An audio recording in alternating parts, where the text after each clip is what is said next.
We appear to be looking alright. Okay, got the one and used to. Yeah. Hey, and we're live. Perfect stuff.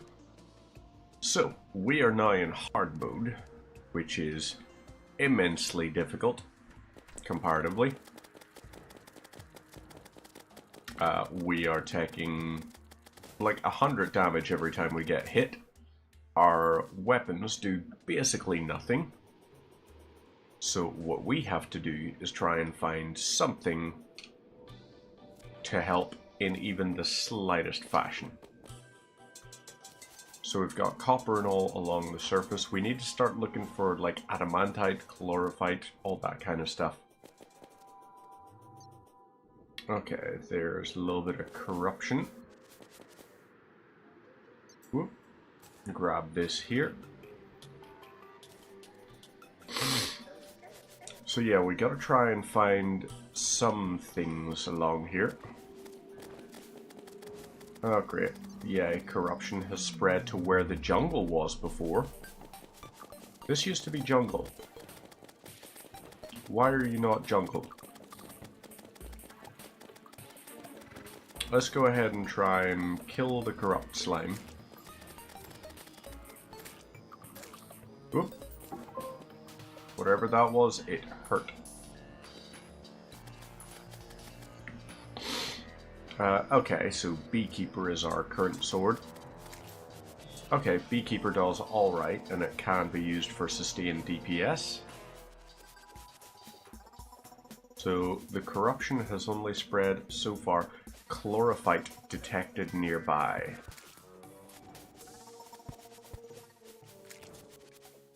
I would love it if we had a Spelunker potion or something.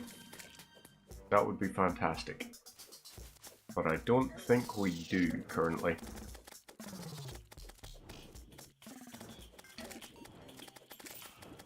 Yep, right, okay.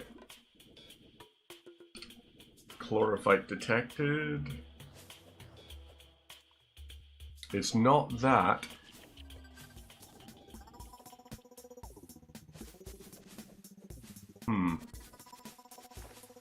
Are you the chlorophyte?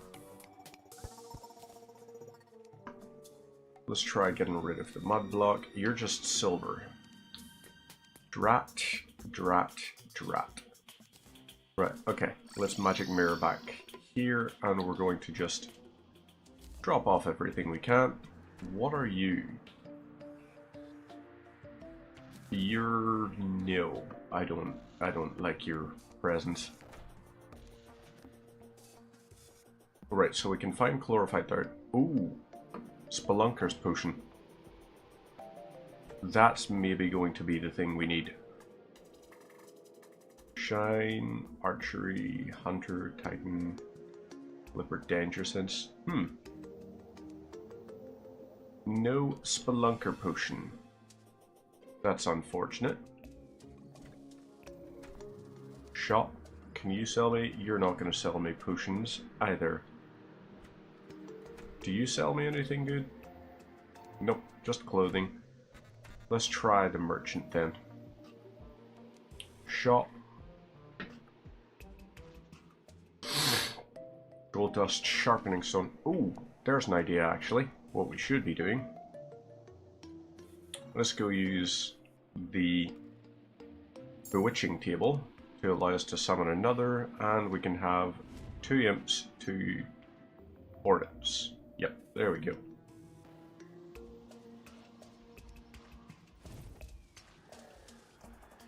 Right, we've got a good amount of damage that we can deal now. I'm hoping. So let's head over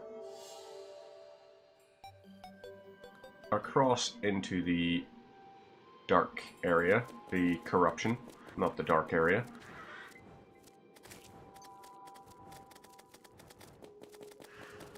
Okay, so you take a good amount of damage from our summons at least. So we're crap against you by ourselves, but we can at least do something this way. Let's grab the chest nearby. Let's gotta be down here, right? I don't know if it doesn't appear to be.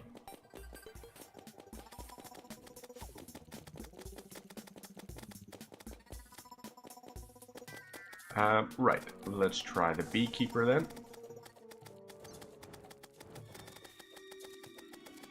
Y'all want to just fire at him? A toxic sludge. What the heck is that?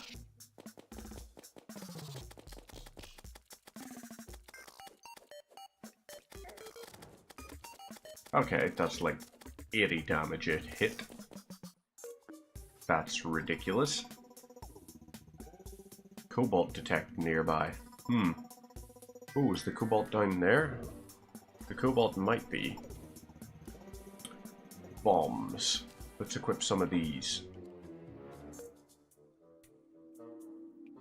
Since we don't have Spelunker potions. Yep, still don't have them.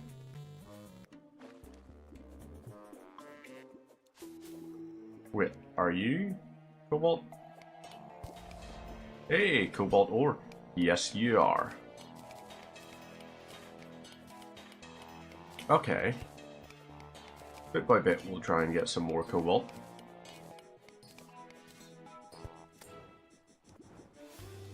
Okay, those things are going to be a concern for me.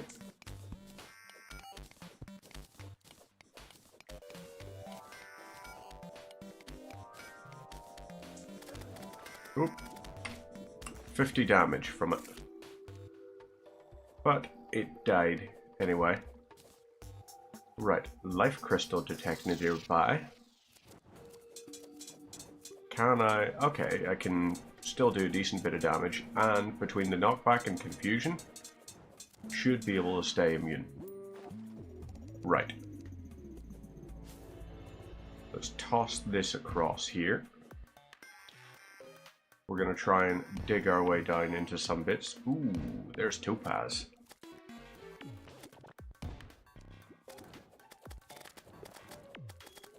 Yep, that'll do the job. Cobalt detect nearby. More of it, you say?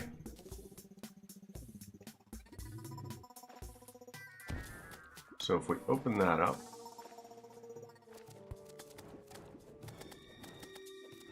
and you're over to here, and at that point we can just do that. Right, perfect. Okay, you're a skelly boy. You're nope. Prepare a bomb to break across into there. And can we get in there? And is it worth it to? I don't quite know what we need to make cobalt stuff. If it's just cobalt bars or something. But we can try and figure it. But that was the wrong thing to do. Whoopsie daisies.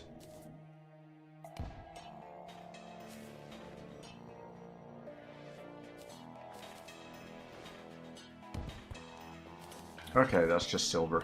Gosh darn it. Oop, that's ebon sand. So maybe don't just break immediately into there.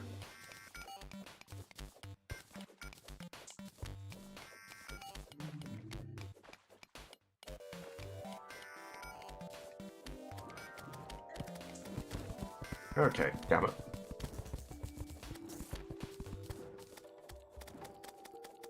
Got you. You're gonna spawn a few of those. Okay, good. Break the ebon sand and keep on breaking.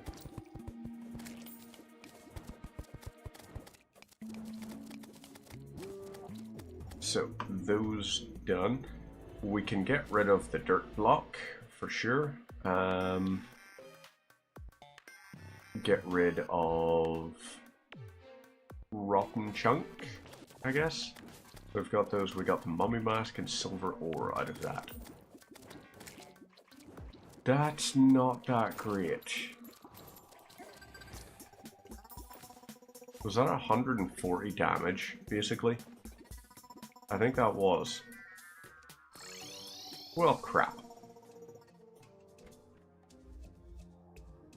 Right. Let's go ahead and quick stack so that we can collect ourselves some iron or lead.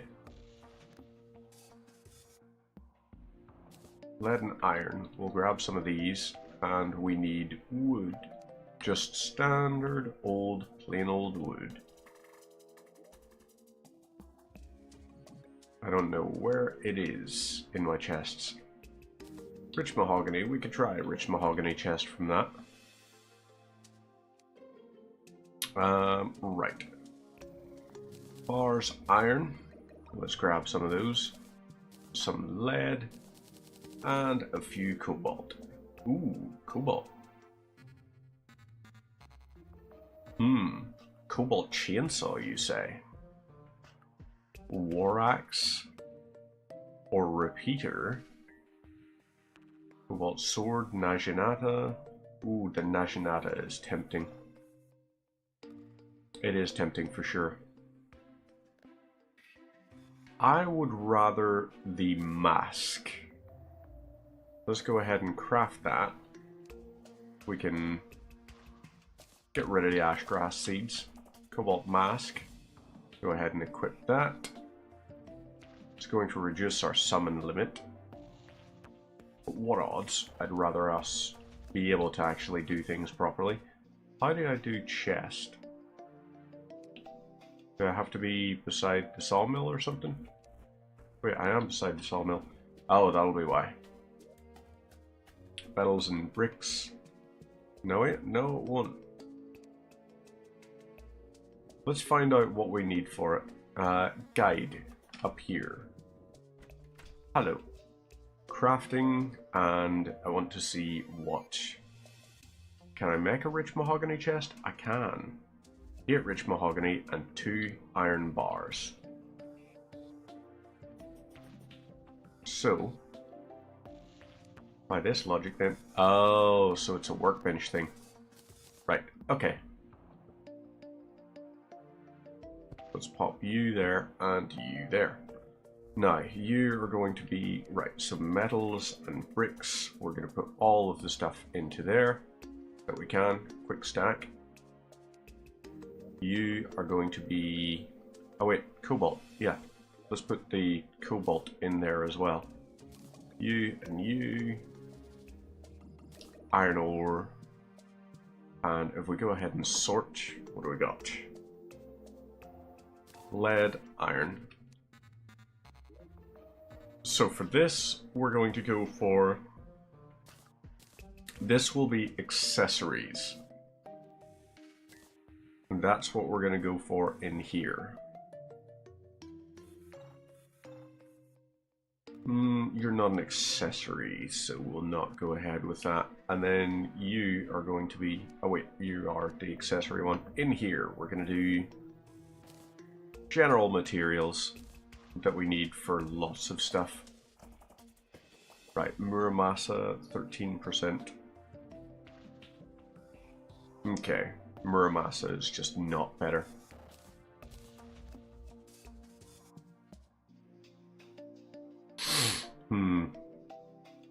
You're just 32, so we're going to get rid of you. Oh yeah, grenades. Get you into there. And then if we go ahead and quick stack, didn't do much, did it? So we put the gloves into there. Into here we'll put these things. Uh-oh. Big sneeze. Ugh, big sneeze. Just a wee monster energy.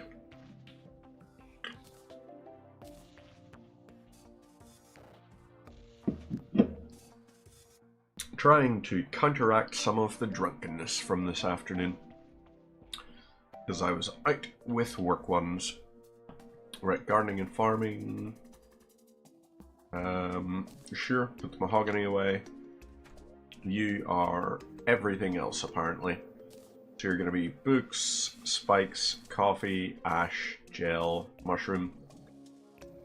and then we can go ahead and sort you. No. Let's try and get some more cobalt. But maybe we need to spawn in a bit more first. So let's break some altars over in this version of the corruption. And we're gonna Kathunk. Yep, there we go. Kathunk down onto the ground. Adamantite. Cobalt. Nice.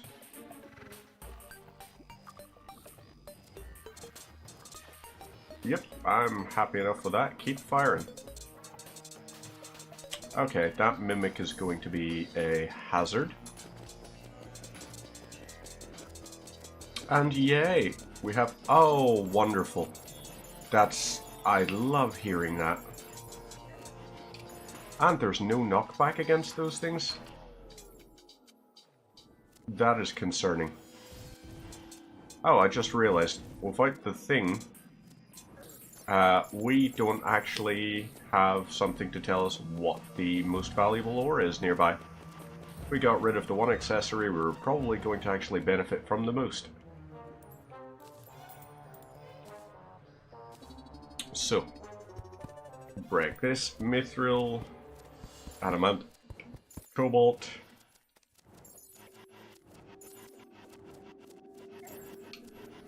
Okay, knockback is still a concern.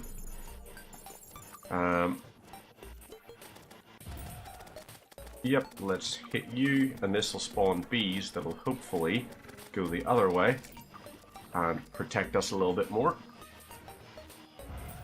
There we go. Right. So let's fire a few of these, and if we can ricochet them down. No, we can't. Not to the degree I want us to. We're screwed. We're definitely gonna die.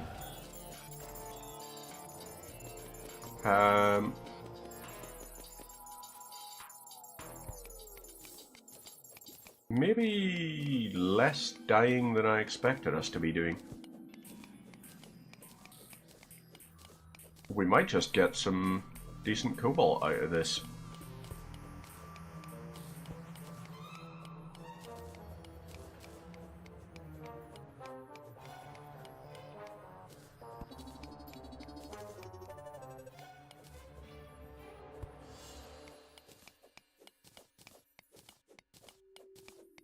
So that's another batch of that done. We can go ahead and fire some molten, or no, fire some bees down in here rather. Oh, is this the Hallow? This is what we're facing. We're in the Hallow now. Right. Stuff makes more sense to me now. Like that, more cobalt, more mithril. And you, I'm very sorry, but y'all are going to kill me, aren't yous? Yes, yous are.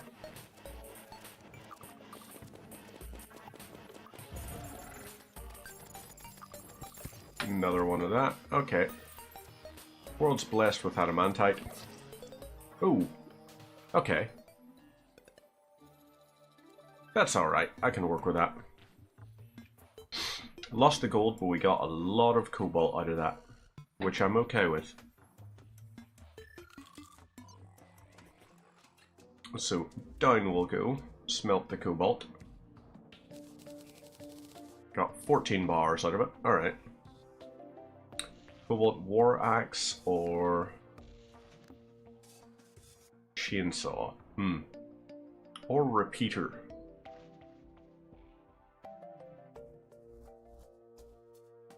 Sword average versus very fast and average. You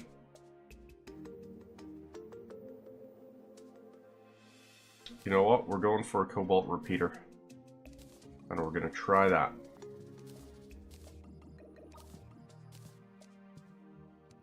An awful one. That's not what I wanted it to be. Right, where is our Tinkerer? Right, reforge. Awful repeater. Reforge. Deadly. I'll take it.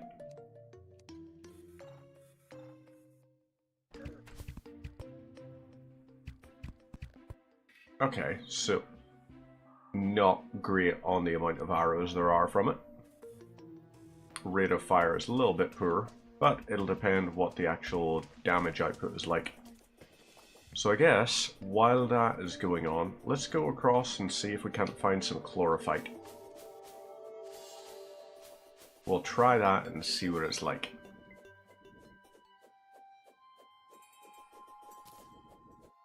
Another 100 mana there. Would love it if this gave us the same option, but for health. But no, pretty much never get health drops out of these enemies. I just can't believe that the jungle's been corrupted into this.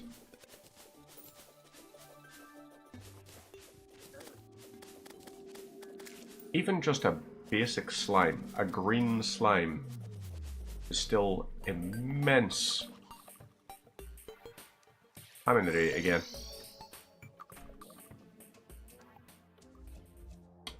Right.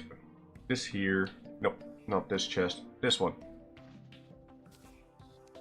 Let's try that. Right, chest detected nearby. This will give us our movement speed.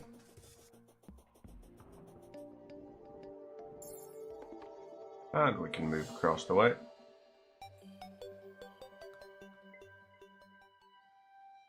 We've got this, so we do.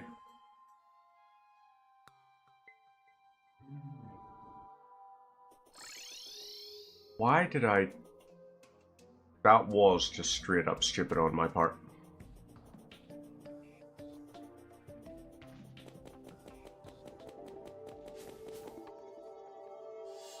Okay. These are going out en masse.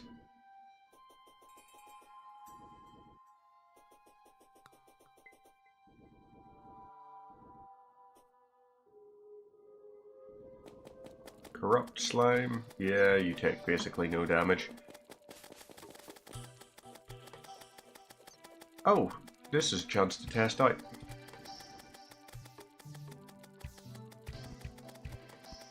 Okay.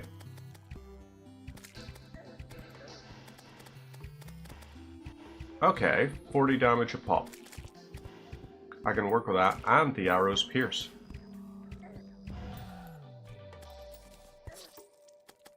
Not ideal.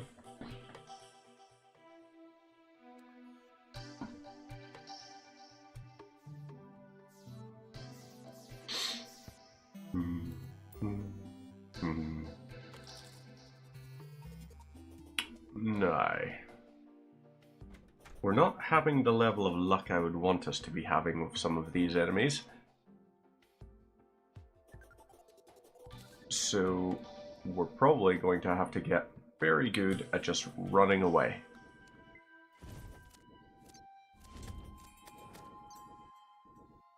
There we go. We have our 2 summons now.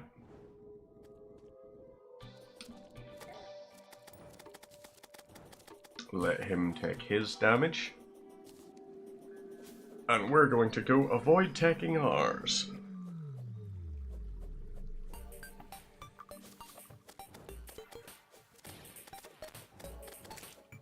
Okay, there's a little bit of health out of that.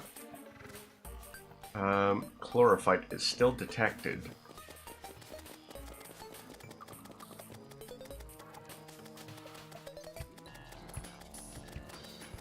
That's a winged slime. Very unusual.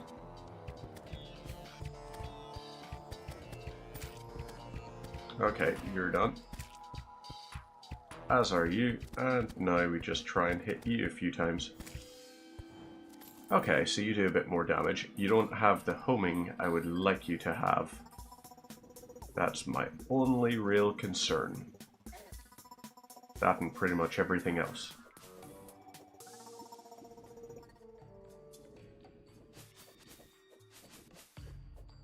So chlorophyte, I'm presuming, is going to be green.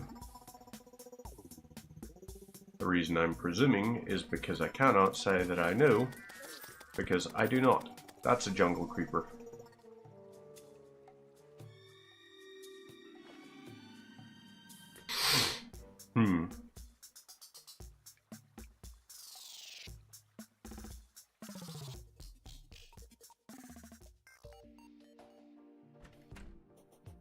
So we've got all the things there. Oh god, I forgot about you.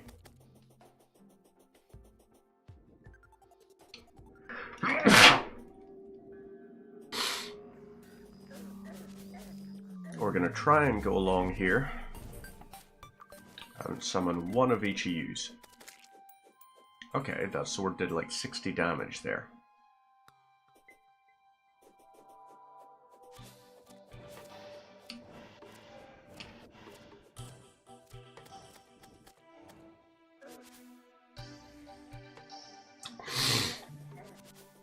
Okay, so that did 3 damage to me, but will have healed more than will have taken as a result of the being coated in honey.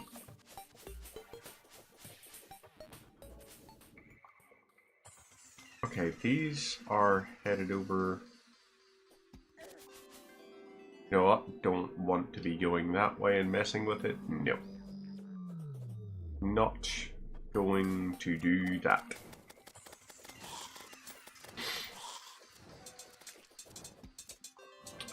Sure.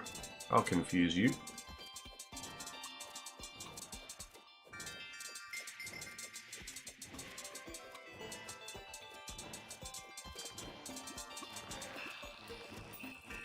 Right.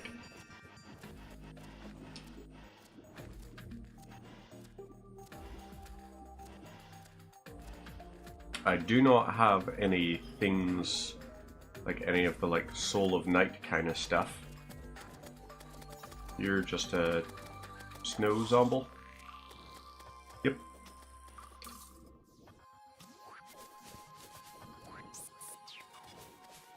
You are Falling Star. What do we got over here? And where do we get Soul of Light, Soul of Night, and all of those kinds of things?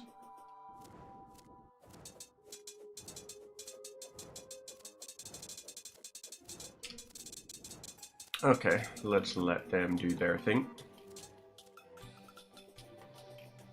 And we're going to head along. Wreck all this crap.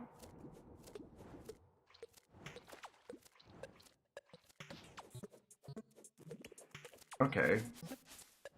Right beside a chest. I'm okay with that. Flipper. Okay.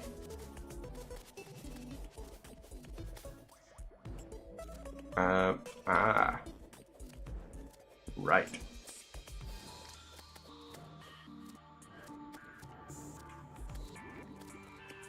Crap. Okay.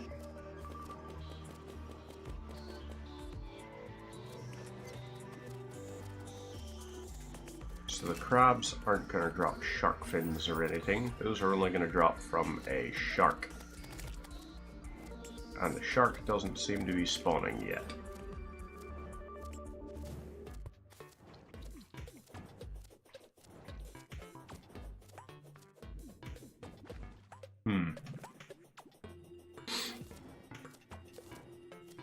Oh no. Oh no.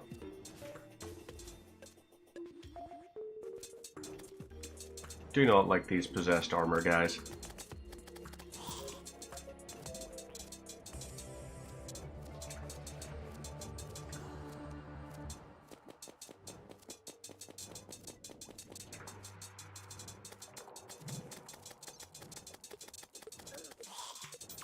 Ow. Still 90 damage you dealt.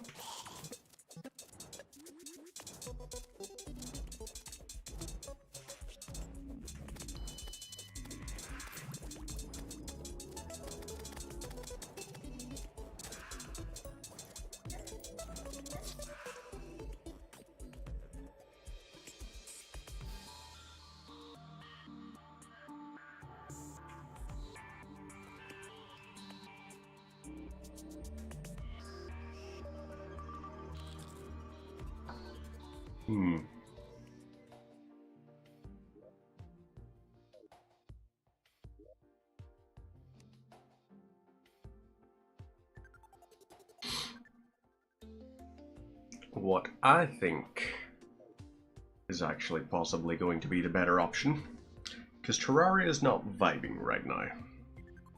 So let's not force ourselves through Terraria. Let's go and play something a little bit more vibe. You know? A little bit easier than.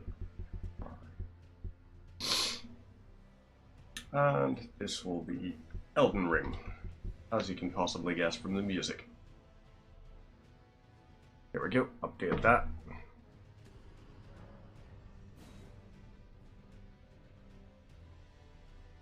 And Elden Ring, here we go.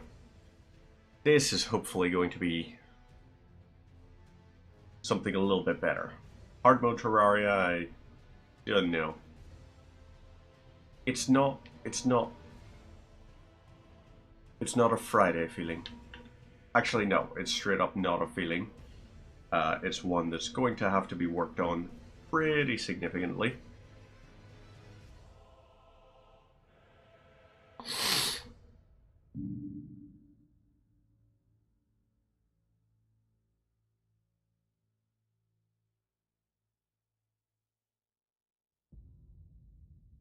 Why is my Elden Ring taking so long?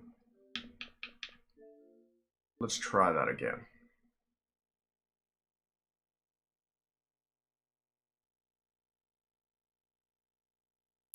Hard mode with Beekeeper is crazy. It is, Napso. I straight up don't know what I'm doing for hard mode, so I think for the meantime, what we're gonna stick with is we're gonna play something a little bit more casual, a little bit more relaxed. But hopefully you've been having yourself a good wee Friday. All that aside, when did I beat the wall? End of last stream. I died as I killed it. Like, the laser hit me, and my bee hit it, and boom. That was all she wrote. Right, let's make sure we're loading Shrek properly, because Shrek is what we're doing. Sorcery only, and you'll be able to see reasonably Shrekish. So, Shadowkeep. We're not going into the church district, we're going to the main gate plaza. We need to make our way up, so we do. There will be a specimen storehouse we need to go to, as well as a way that's going to take us to the ancient ruins of Rau. And my hope is we're going to be able to do all this nice and easy, no problema. Okay, you hurt, but ouch. Never played or watched any Souls-like. I'm a big fan of this style of game. Elden Ring in particular has been a very, very strong contender for me for, like, just the game. You know, I've played through it and beaten it, I want to say probably about 16 times now. 16 times. I've done all bosses 3 times. And this is my first time going through the DLC. I know up to a certain point, but I haven't finished the DLC or even half of the bosses that are part of the DLC. It is very hard. It has the same sort of thing as you would see in Terraria, where you're probably gonna die. Your enemies will deal an immense amount of damage to you. They will punish every mistake you make. You will have to learn how to roll, how to attack, what works best against certain people. And the time to die in it is pretty quick. So these guys here, for example, I'm probably over-leveled for dealing with these guys. But then you'll see a few other enemies where you're just going to be like, oh yeah, no, you're straight up, you are overpowered against these guys, and these other fellas, you have no chance against. And I kind of love that. Also that, just the whole thing of little traps. That kind of nice silliness that there is. So these guys, for example. Haha.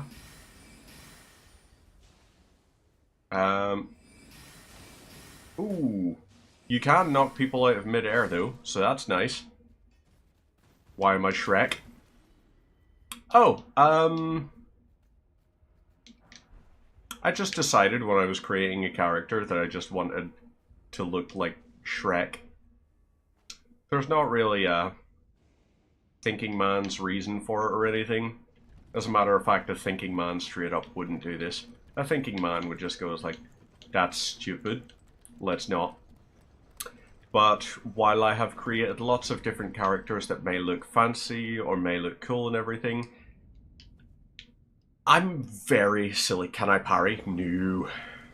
You can in the game. You can. You have the ability to deflect attacks and everything. Me personally, no, I can't. Why is this mouse... There we go. Okay, so that'll get rid of the cursor there. Right. Yeah, there are some people who are exceptionally good at the game that are able to parry and all that kind of stuff. I am not that person. I am the guy who's always going to just use a shield to tank attacks or roll to dodge through them. Because I can't, like, I'm not capable of learning that skill. And I've tried. Believe me, I've tried. I've spent a lot of time. Hello, Zacchaeus. Amogus is correct. We are Amogus. We are actually Shrek, but 6 of one, half a dozen of the other.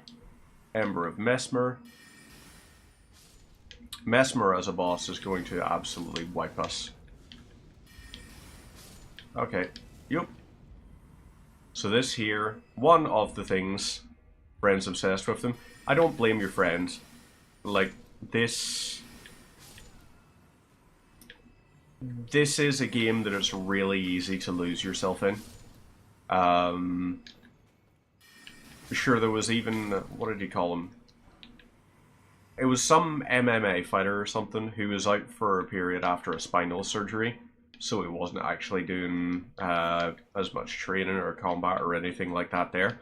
And they asked him, it's like, hey, so what did you do during your time off? And he was just like, so I've got 600 hours in Elden Ring.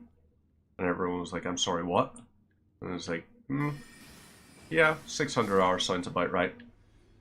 I'd say for me, probably, overall, we're looking maybe only about... I mean, I say only, but we're probably still looking around about maybe 1,800 hours since it came out. But that's like 2 years ago, so, you know, I'd say that's not excessive. And during part of that, I was, like, you know, unemployed. Well, no, actually, I wasn't unemployed. There was a point where there was, like, work from home, and there were several points where I just, they didn't always have enough work for me to fill the hours. So I was basically on support role, which just meant, okay, don't set anything on fire, anything like that. Just sit there until you're called upon. Are you going to die? There we go. Okay, good. let's chug a lug on this. Yeah, well, people have done similar sort of crazy ones. Someone has gone through and played the game just by thinking only. It was someone, they designed a pretty cool little system for it, where it basically just, they were wearing a headset thing, and they bound specific electrode things in their head. Oh. They were wearing this headset that was basically an EEG, electroencephalogram, and it would recognize certain inputs and everything, and go, it's like, okay, whoa, that's rude. So it read these inputs and everything, and just went, it's like, okay, so clearly, you're trying to do this in the game. And so they would have to think, they couldn't think just the word roll, but they would have like a thought, like some kind of thing where it would activate and go, it's like, okay, so you have thought about this activation, which is going to be bound to this key. So there was a person who, she was able to beat the game, all of Elden Ring, from start to the end. Mainly and mindly. Oh yeah, no offense, Tekken. Northern Irish accent is just a particularly unusual one. So I would say like mainly and everything. I feel like saying it like the other way feels more Americanized to me. Like when someone's like, oh, so it's mainly this. That, whereas I say mainly, like een, it's almost like an IA sound out of it. Whoop. Yep, okay, you're dead. I hate those ones, by the way. Those characters there. They're very cruel. Very evil. But, yeah, there's a few things we say that are definitely amusing to other people around the world when they hear us talk. Particularly because in Northern Ireland, there is a retail chain. Like a store of convenience. Like a chain of convenience stores, rather. And it is called Spar. So, Spar is just S-P-A-R. And then we would talk about your car, C-A-R. And you would maybe park, like P-A-R-K. So there was one point where I had to tell one of my friends, it's just like, okay, so I think probably the easiest way to go about this here when you're coming over to mine, because we don't have a driveway, and we don't have a garage or anything like that. Although I would say garage. We don't have a garage. I said, it's like, probably the easiest way to do it is if you park your car at the 24-hour Spar, because we also say the word "r", a number of us. We say it like, you know, "hour". Like, okay, so it's about 24 hours. We wouldn't say 24 hours. We'd say 24 hours. So I would say, park your car at the 24-hour Spar, and then let's go to the bar. And it's just amusing because slight Russian accent. Yeah, no, I get that there. Sort of depends on what regions. No, why did I chug that when I already had more than enough souls? That was silly biscuits of me. Let's level up. Mind 38.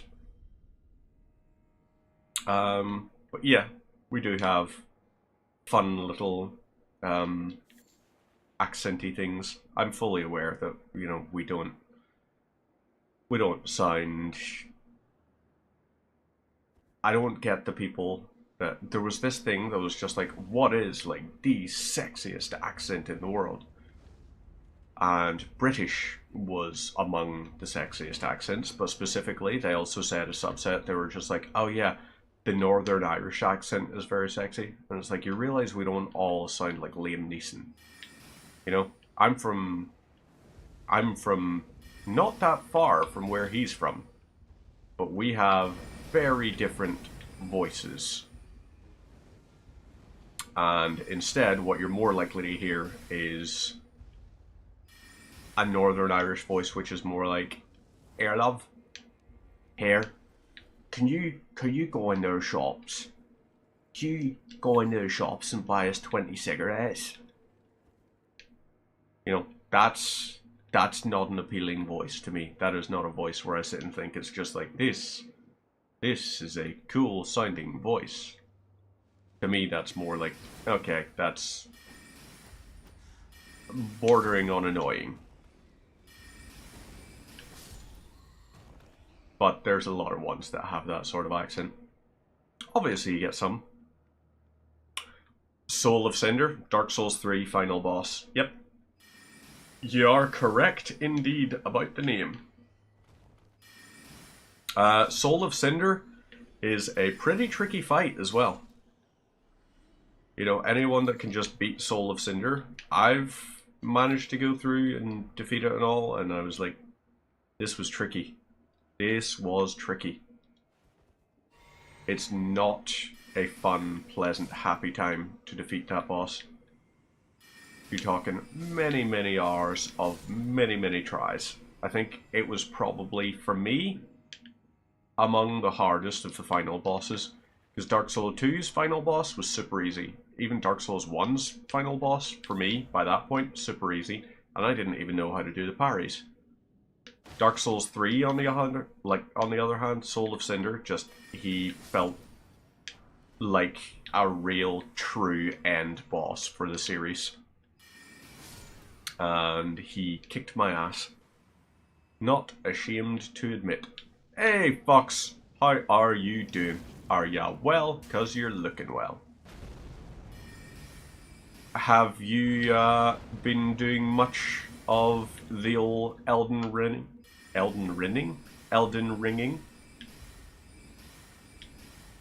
And if so, how is it treating you? I did see at a point you were briefly playing through a good bit of it. You were mentioning, because you had gone through, I think you actually seemed like you were getting a good ways into it and all. You were at Altus Plateau, was it maybe? I think it might have been you had got up to Altus Plateau. Because I remember having it on in the background when I was grinding on Call of Duty Zombies. Because yes, I'm obviously that cool dude that sits and plays Call of Duty Zombies. Yeah, so cool. But this was back at the point where I was just like, I gotta get all my things, I gotta do this, I gotta do that. You're not that far away from seeing me fighting one of the bosses for the DLC. The boss who is featured in the trailer even for the DLC, who goes by the name of Messmer. And Messmer makes me mesmer my pants. A little reference to shitting myself. Because, yeah, you'll see when you see his movesets, you'll see what I mean. And you'll understand, and you'll be like, here's a quick question. Do you do these fights because you hate yourself? And the answer is no. I do these fights so I have a reason to love myself. I kid. I've got plenty of reasons for that there. I don't have a thing of hating myself. I am pretty okay. Stop today. Oh, the Raya Lucaria Academy. Yes. Over in Liurnia of the Lakes. There's one of my friends at work. He has just recently got the game and everything, and we've been having a whale of a time going through and talking about all these different aspects. So he was talking about he found a shrimp and everything. And I was like, oh, you got killed by a shrimp? Oh, so you've went past Stormveil Castle, you went around the walkways and everything, and went down to fight the bosses there. So you've went down and you've killed off... Oh, the furniture is not well put together, is the answer for you there. The furniture is very shoddily assembled, Napsu. But it's also a thing of just like the Dark Soulsification. Hello, my love. Are you okay? Hi. Hey, Fox. This is the doctor that's from Zimbabwe. What's up, my love? Nothing's up. You just wanted to come in for a hug? Okay. What were you watching that got you so upset? You're not upset? Okay. You pooped? Ah, okay. She just came in to let me know, so I'm letting you all know that she pooped. Yep. That's the doctor.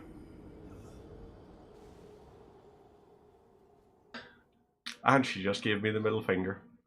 This is what I have to put up with. I did wonder why I smelled the spray. Yeah, that's the doctor.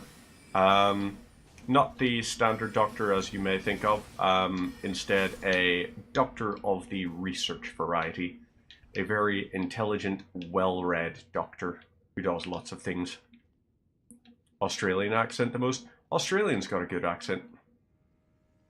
I do like a wee Australian accent whenever they're talking. Because, like, I suppose probably the Australians, you've got quite a variety of different ones as well. Pardon? Fox? Yeah. Yeah, Fox is from South Africa. I hope you...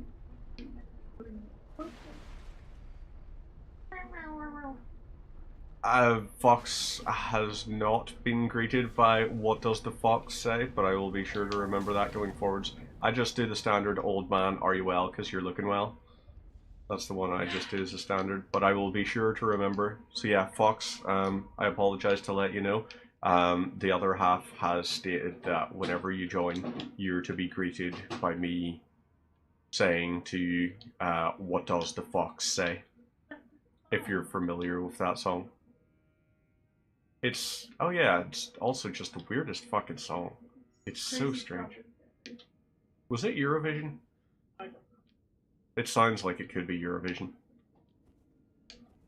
So yeah, apologies Foxenheim, that is going to be one of those things that I'm going to have to say to you at one point or another. I don't say these things out of a desire to, or because anything like that. It's mostly just for the sake of, I love a terrible, terrible joke. You know? My jokes are a little bit like wet paper. Truly terrible. Well, that didn't work because Jesus, Mary and Joseph almighty. That'll break that.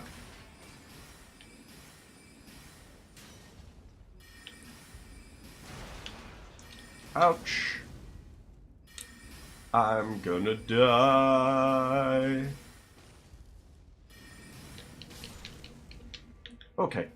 I did not, in fact, die, as I suspected I would. Ash of War, Flame Spear. Can't use that. That's going to suck. Yes. Messmer. The big on fire dude. I don't believe that's his official title. I believe he is Messmer the Impaler. 3 guesses what the dude likes to do in his spare time.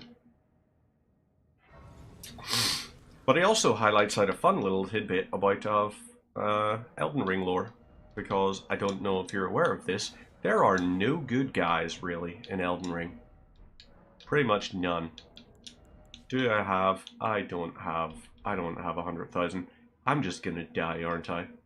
Right, Sight of Grace. Bleed, we can't really proc on that, so we're gonna have to memorize some new spells. Glintstone Ice Crag for proccing Frostbite. Great Glintstone Shard for the damage. If he's moving about a lot, we'll use Stars of Ruin. Meteorite of Estelle. And just for a little bit of safety, Comet Azure. Boosts magic attack and eliminates FP consumption. Oh, we're gonna die here. We're gonna die. Curse you, Bale. This isn't even Bale, but just curse you. Cool cutscene though. I'll shut up.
Haha. Right. Chug this. Summon. Whoop. I am big fan. I also cocked up and used our wrong things. Okay, yep. Please to go for my summon. He is unfriendly. Ooh, yes! Chug-a-lug. Go on, son. Haha!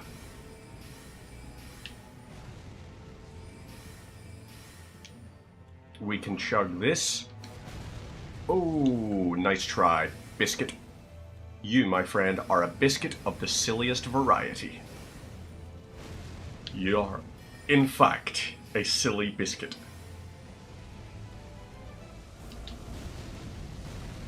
Ho-ho!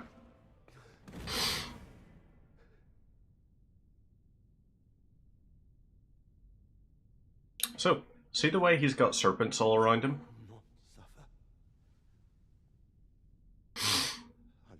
This guy's not even like a fire wizard. This guy's just straight up a genocidal maniac.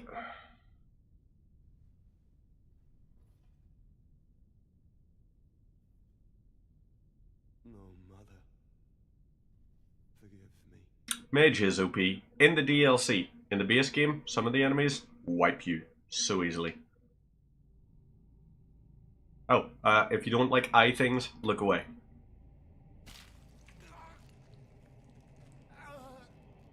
Embedded in... He is indeed Foxenheim. Embedded in his eye was a rune of grace that was designed to contain the serpent that was gnawing away at him from the inside. Like, almost his soul. Like, his very vessel was being consumed by these serpents.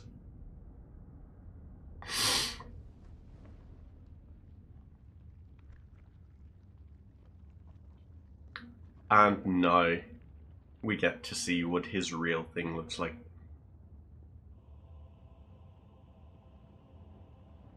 Soon tarnished. Gorgon Medusa. Kinda, the serpentine thing. I also like the fact that whenever he breaks the rune, it almost looks like the snakes have molted, like where they were red before.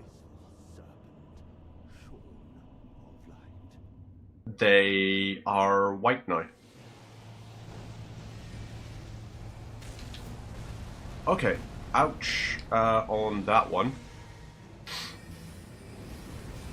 Oh shit on a shingle. Okay.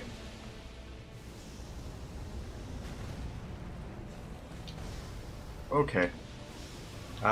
Mesmer, all of your little flippity swooshities and everything need to cease. I would like you to stop the flippity swooshities.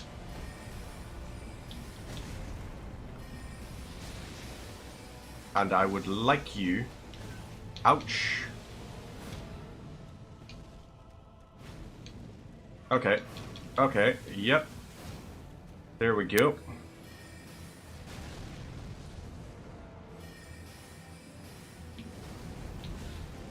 Oh no.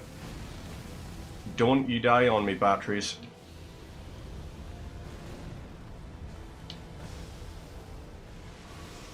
Okay, yep.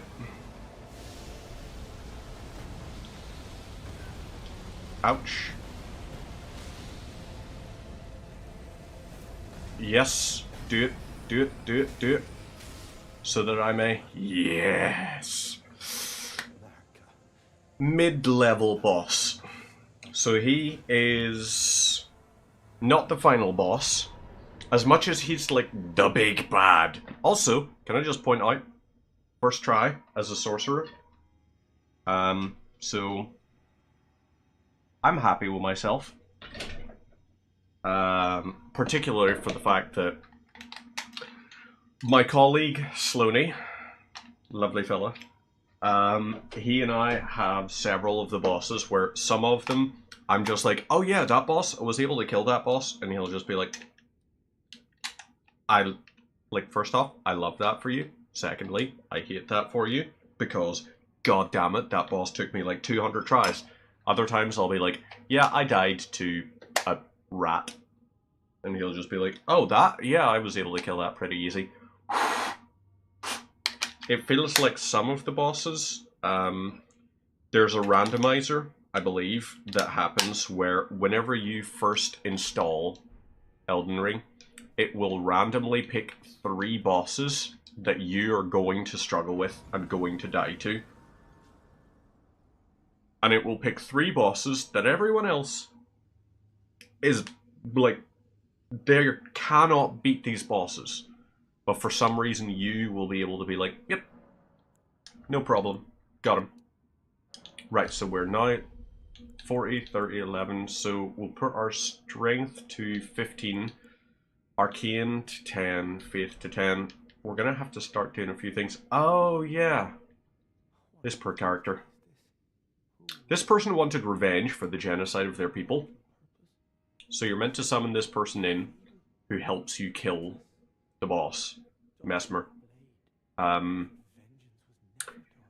They don't use sorceries only, so I decided I'm not summoning them.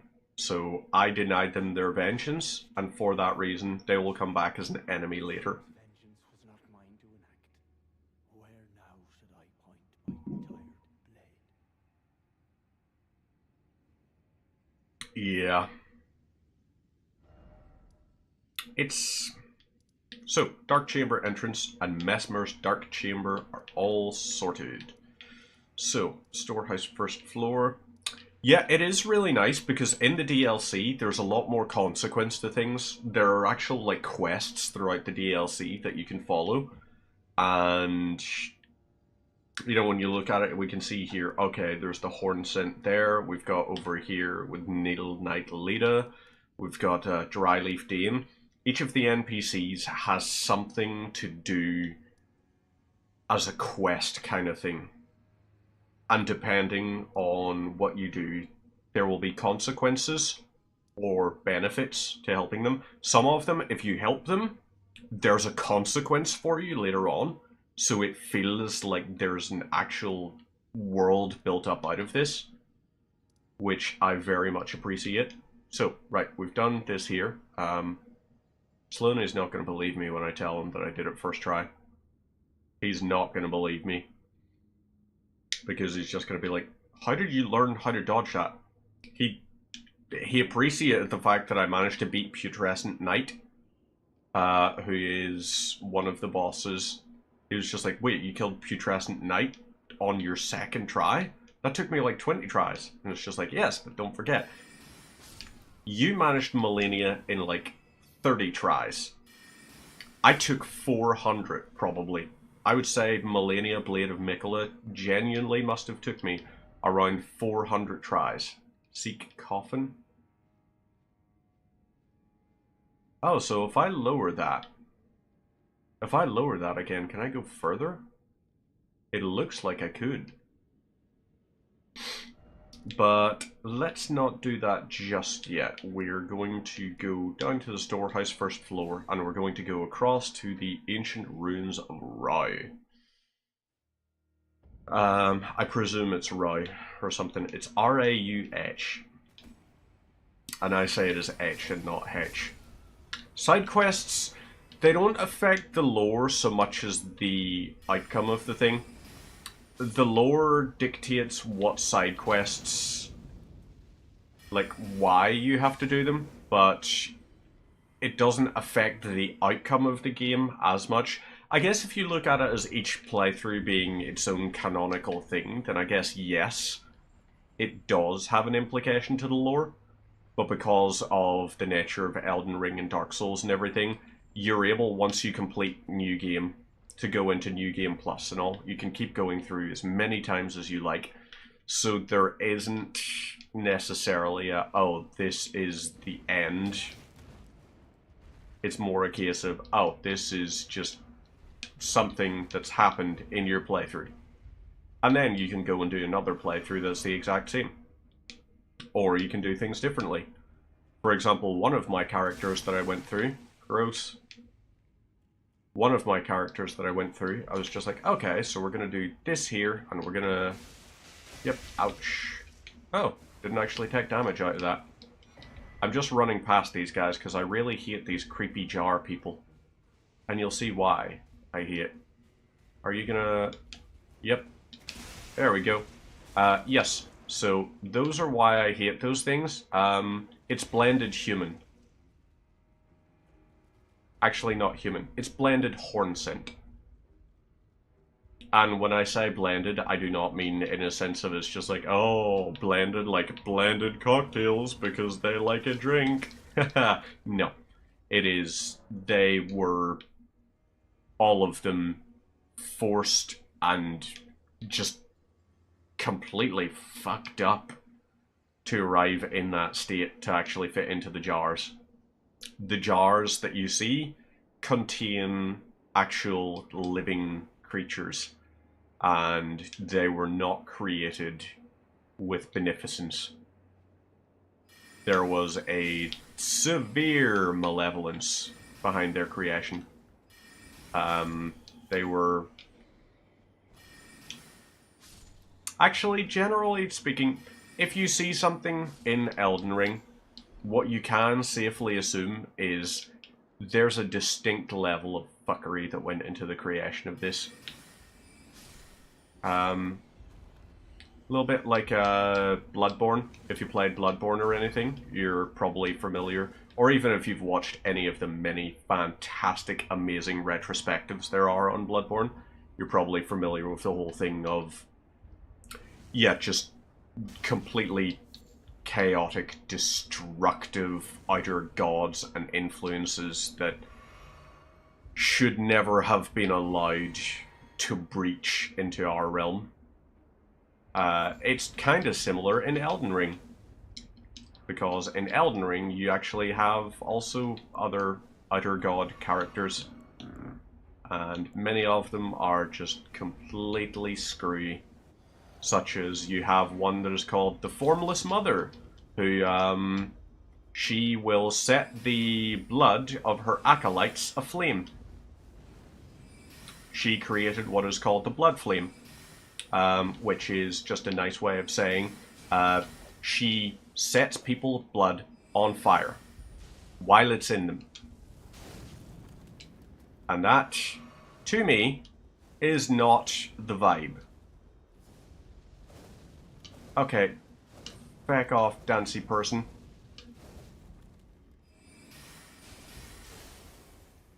So I need to try to get you... Okay, right. You cannot strike me with that. So, you're dead. Perfect. And now we can grab Rain of Fire, which is a sorcery, I think, instead of an incantation. Because most of the best stuff in this is incantations. We can only use sorceries. Because that is the rule I'm imposing on myself. I can't even, like, punch something if it's on 1 HP and I'm out of magic. I can't, because that's not sorcery damage. So that is the silly little rule I've imposed upon myself. And don't worry, the doctor has already informed me. That is stupid. The doctor being obviously my partner, who I will just refer to as the doctor. She's informed me, extremely stupid, why would you do that? All of these kinds of things, telling me healing potions being yellow. Oh, the healing potion is not actually yellow. So this here, we have the Flask of Crimson Tears and the Flask of Cerulean Tears. So these, it's red. It gives you a yellow thing in this, but you've got red for health, blue for focus points, which is the equivalent of mana in other things. But there is also a lore thing of why yellow is like a color of a lot of the incantations to heal and all, because we're talking about an outer god. There's something called the Greater Will. And the Greater Will, by the way, has these dudes. These are referred to as the Two Fingers. 100 points if you can guess as to why. But the two fingers are, I guess, manifestations of the greater will. And the greater will is all about reaching in and trying to channel divinity and everything, is what they always say. They say it's like, oh, okay, so like the greater will helps guide and direct everything that there is. So the greater will helps. You know? It's divine. It has healing magic. It's yellow. How could it be the bad guy? And it's like, well, you know, there is kind of a bit of a problem with the greater will, in that the greater will often seems to give messages to people that kind of support what they already wanted to do. So for example, if someone wanted to lead some kind of holy war and slaughter an entire race of people, commit horrible atrocities, then at that point, the greater will said that's fine. And it's like, you were already going to do that. And now you're saying you've been given a message by an outer god that it's fine. Then you've obviously got the other ones. So maybe the Formless Mother with the blood flame is better. No, kind of, you know, really loves bleeding, exsanguination, blood, fire, destruction, all those kinds of things. Not a god of creation. You've got maybe the moons would be your kind of vibe. You'd be like, yeah, but what about the moons? Because the moons are bound to be pretty nifty, right? The whole edge of the stars. And it's like, the edge of the stars could be pretty nifty. Seems pretty cold and desolate. Or maybe you enjoy the concept of actual death, and not just a constant cycle of unlife that is perpetuated throughout the lands between. Well then at that point, sorry to tell you, a little bit of a problem with that. You know, that just means everything will stop. Like, it will be the end of life. Or, if you want, my personal favorite, hardest game of this series, I would say. So Elden Ring is on its own as part of the series. Elden Ring stands alone. Out of Dark Souls series, which is Dark Souls 1, 2, and 3, I would say Dark Souls 3 is the hardest. Out of the standalones and everything, I would say Sekiro Shadows Die Twice is the hardest. But yes. Crap, I forgot what I was saying. I had words that were exiting my mouth and then I don't remember what the hell happened to them. Oh yes, my personal favourite of the outer gods and manifestations therein. There is one called the Frenzied Flame. Now the Frenzied Flame induces what's called madness. You're probably thinking is like, oh, madness, real friggin' creatively named. The madness is real. Madness is an affliction that falls upon most people whenever they commune with the Frenzied Flame. Because quite simply, it is too horrific. It is horror incarnate. It's not actually. It's probably the most egalitarian of all the different ones, because it believes everything should all be brought together in peace and harmony as one. So it believes in a true communist utopia. Everything all together, all as one. How it would achieve that is the slightly less ideal part of the equation, because to bring everything all together as one, would melt the world and all that exist on the world, including spirits, to nothing. There is an area in the DLC where Torrent is afraid This horse that I'm on thing, this is Torrent. Torrent is your best friend in this game. And an absolute champion, if I may say so.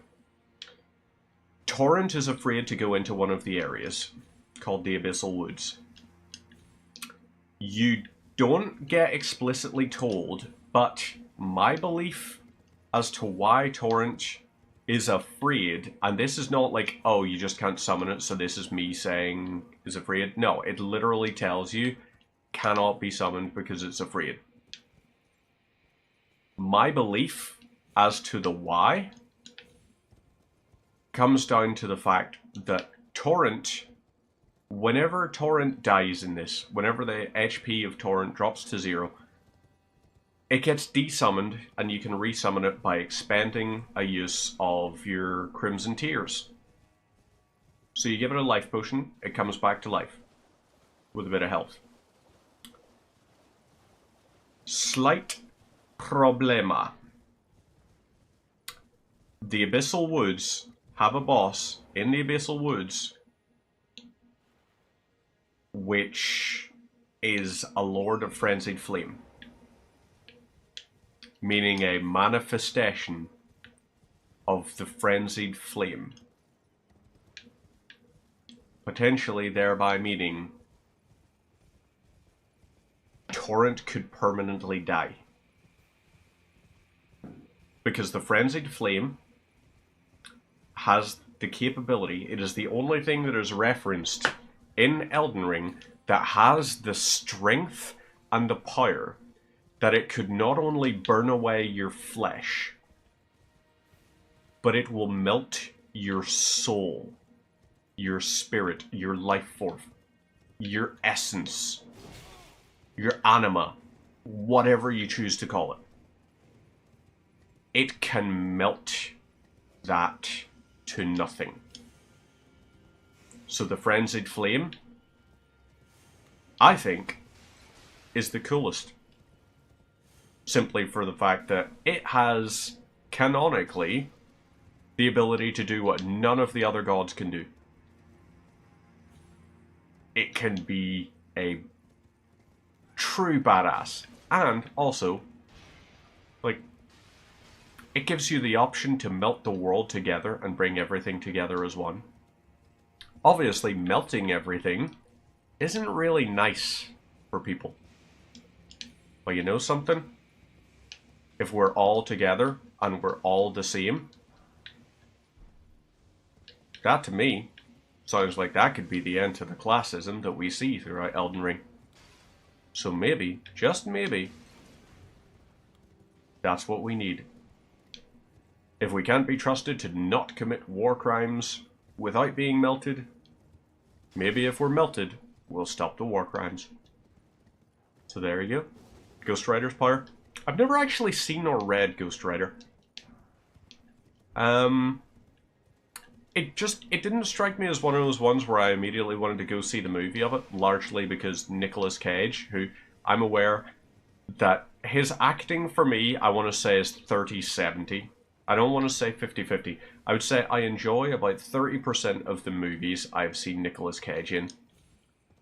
And those 30% I've enjoyed immensely. The other 70%, not really. Like Fear and Loathing in Las Vegas, wasn't keen on that. Didn't really care that much about it.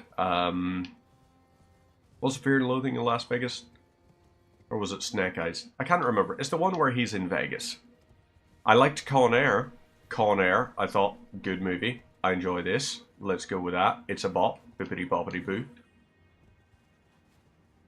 I have just sealed my fate, haven't I? Do you have a ranged attack? Oh no. Dead. That was silly biscuits of me. Some people are genuinely scared of him. I've heard he's apparently terrifying in that one Longlegs that's come out. I was like, I didn't even realize he was in it. But, I liked the idea of him in that silly Dracula-esque one, Renfield or whatever you call it. It seemed like a pretty amusing little comedy horror romp. Good evening, room. Are you well? 'Cause you're looking well. How are you keeping? Hopefully, you've been having yourself a nice chill week. I don't know if it still says, it shouldn't do. It says on mine that it's still on Elden Ring. But it's possible for Napso, if you can see like the category on YouTube, YouTube's might not have updated and might still be saying I'm playing Terraria. I am currently not playing Terraria, as you can tell. I am currently attempting to make my way through the Shadow of the Erd Tree. Which also, I had several people in work, like this is the level of happiness I get out of like a joke landing really well. But earlier on, we were talking about, because there's new construction going up, there's going to be an office building constructed right next to my workplace. So our windows will no longer get natural light. We're just going to be in the shadow of a like 14-story building or something, and we're on the second story. So it's like, wow, I love that. That's fantastic. I have never wanted to see outside or natural light. Why would I possibly want that? That sounds like the kind of thing that would be beneficial for my mental health. So yeah, let's grab these. I have a feeling this is going to be a busy week. Moved house. Oh, moved house. Purchase or renting, if you don't mind me asking. Oh yeah, yeah, this is Torrent. Torrent is lovely. Torrent can have the existence melted away out of Torrent, which is why it's kind of how I got Purchase. Hey, brilliant, congratulations to you. That must be pretty exciting, having your own house and everything. Or were you in your own place separately, if you don't mind me asking? Or is this your first purchased house? And if it's your first, then at that point, hey, stamp duty. Didn't have to worry about that. Ooh, Shadow Tree. Also, you may see like SCADU tree. As much as I originally thought that was Scadu, that apparently is Old English for shadow. Not just in the sense of foreshadowing as a literary device. But yeah, that's how. It's a bit like whenever you see GAOL in this here. GAOL, when you see it, you'll see it in the context of it's like, oh, the Evergaol. And it's like, yes, that is Gale. The word there is Gale. It's not Gale. It derives from... Well, it's the same as... like you would see a few different types of ones. So GAOL is, in fact, in your own place, but first time buyer. Ah, right. And that would be that's an interesting one, because that's got me wondering, it's like, okay, so obviously at that point they'll have done the paperwork and everything on things like the, what do you call it? The stamp duty, but it also raises the interesting query of, so at that point, the chain of title, like, how do you do a chain of title from yourself to yourself? Very interesting. Or was it one of those types of ones like inheritance and everything? I feel like that's something that, you know, you're pretty much never going to see ever again. The concept of it was like, oh, I inherited a house. I feel like that's probably something from an era long past. Are you dropping a blood slinky down the stairs? What the fuck is wrong with you? Don't drop a blood slinky. They all have. They've got flubber, but made of blood. I'm guessing blood, at least. Ooh, another Shadow Tree fragment. Love it. Ancient Dragon of Rye. Revered Spirit Ash, maybe? Can we get some Revered Spirit Ashes? Hi there. Yes. Good boy. Neighbors are already moaning about the barbecue. What is up with your barbecue? Does it release the sounds of human screams as you barbecue or something? I cannot see a reason why a person would be like, oh, I don't like barbecues. And it's just like, you know, even if you're a vegetarian or something, you're still, like, capable of enjoying barbecues. As a matter of fact, I was chatting to one-on-ones earlier who is vegan, and they have been absolutely loving some of the barbecuing things they've been doing. Particularly, they've started barbecuing a few jackfruit type meals and everything, and the way they were talking about it and saying it's like the texture was almost exactly like steak. I was just like, I buy that. Smells, it seems. Ah.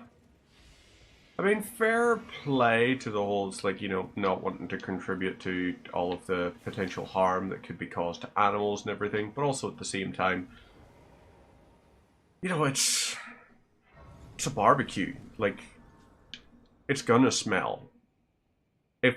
If it doesn't smell, then at that point it's not a charcoal barbecue. Sorry, I should clarify. If it's a gas barbecue, it won't smell up until stuff is being cooked on it. And then at that point, oh yeah, let's traverse. Boss fight.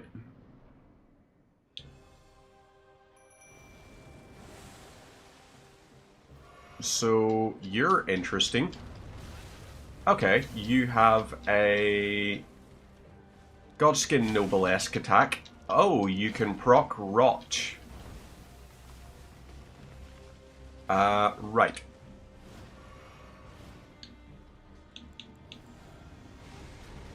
Okay, let's try this.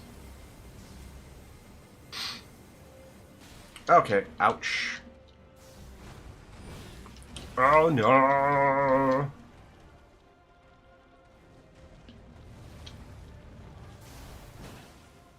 Oh! I'm not going to pretend this is because I'm good at the game.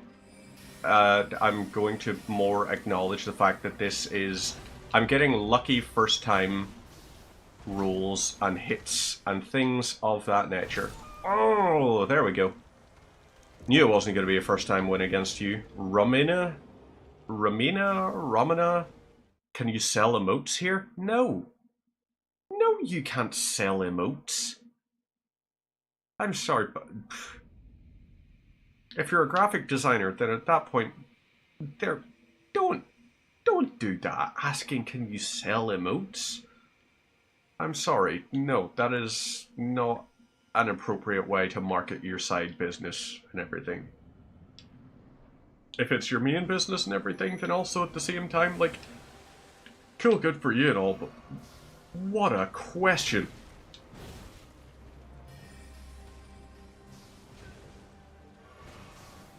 Right. I think... Okay. Let's see if we can cheesify this. I get the thing, but like... You know, it's... I do appreciate it, but like... There's gotta be better ways of doing marketing for yourself than that there, you know? That's gonna disincentivize people as well. They're more likely to think at that point it's like some form of scam or something, you know? I'm not saying I think it is in any way, shape, or form. That is not something that I'm saying I think you're doing. It's more a case of, you know, you don't charge that much like other artists, you're kind of different. You're not that different. If you're talking about you don't charge that much and advertising your stuff in Twitch chat, then I do appreciate you're trying to make a bit of money and everything, but as I say, not that different. The motif feels familiar. Okay, Romina is procced Frostbite. Ouch. Okay, so that's your equivalent of... Okay.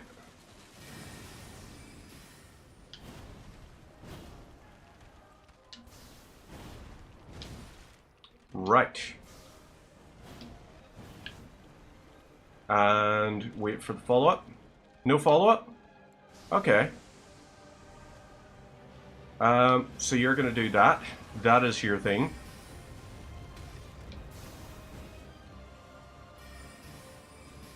There we go.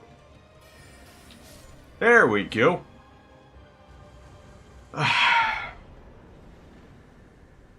Faye, I'm sorry if you keep pushing this. I am sorry.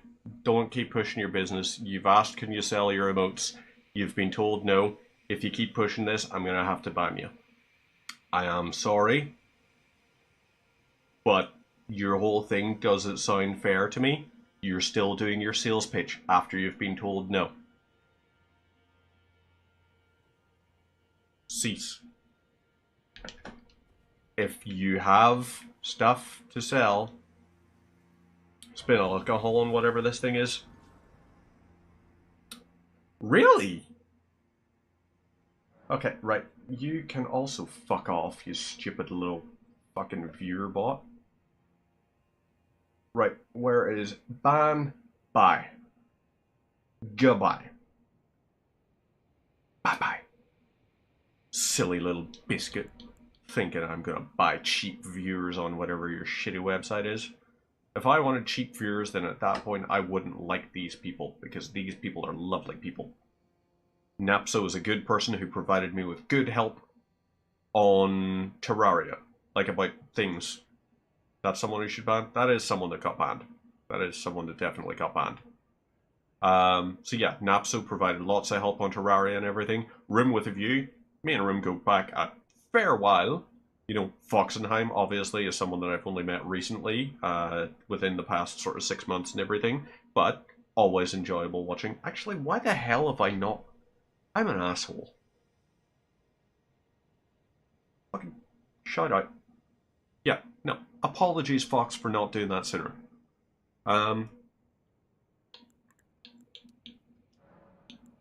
Right, there we go. I cannot believe the fact that we've actually defeated that, because we might be able to beat the main... We're not actually. There's no chance. We're not going to beat the main thing of Elden Ring tonight. It's not going to happen. Examine Sealing Tree. Here's something you may appreciate, if you're a fan of Elden Ring. In Elden Ring, you burn the Erd Tree to access the final boss. In the DLC, you burn a tree to access the final boss. Go figure. Although this doesn't look as pretty as the burning Erd Tree. And if you're sitting thinking, spoilers, where's the spoiler alert for Elden Ring? It's been out for like 2.5 years. It's one of the greatest games ever made. It surpasses, for me, it even surpasses the enjoyment of Stalker Clear Sky. So, you know, I've had 2.5 years to embrace how good Elden Ring is.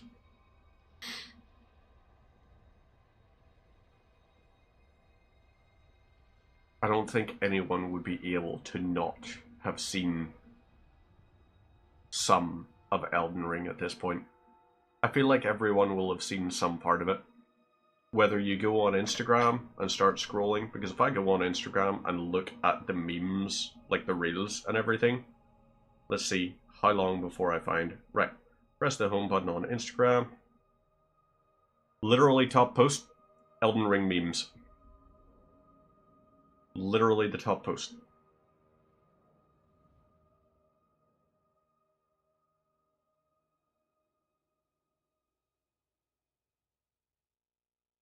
So, yeah. Right. We are now going to Anir Ilim. This is, I guess, the equivalent of the level of Ookie Bookie Spooky that there is in the name for it. Damn it, what is the name? Crumbling Farum Azula. Burn the Erd Tree and get teleported to a place that's crumbled and sort of being held up by wibbly wobbly timey wimey. Gosh heck it. There's some more cardboard furniture for you. Whoever owns this must be seeing crazy digits paying bills. Yeah, probably. I would say countless butterflies to scatter rot. And you do... I could do a rot incantation build at some point. I could be the god of rot.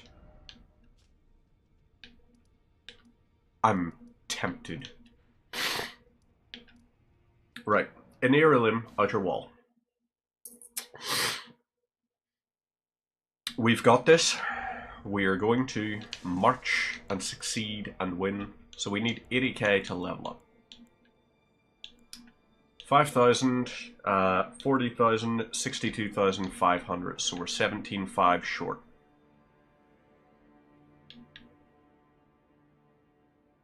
And I would say most of the enemies we're going to face here are probably going to be...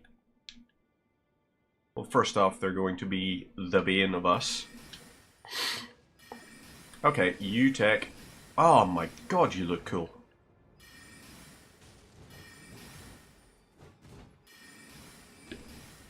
Like, I'm sorry to have to kill you, but dude, you look pretty awesome. I'm on board for you.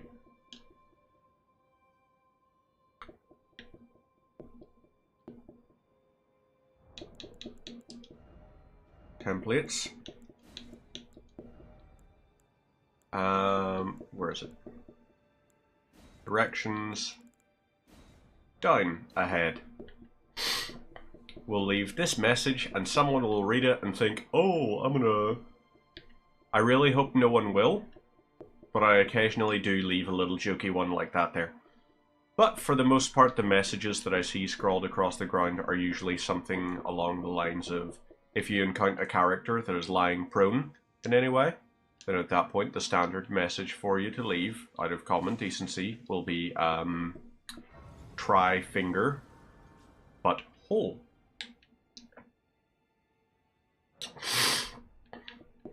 Because we are all sophisticated, mature, grown-ups.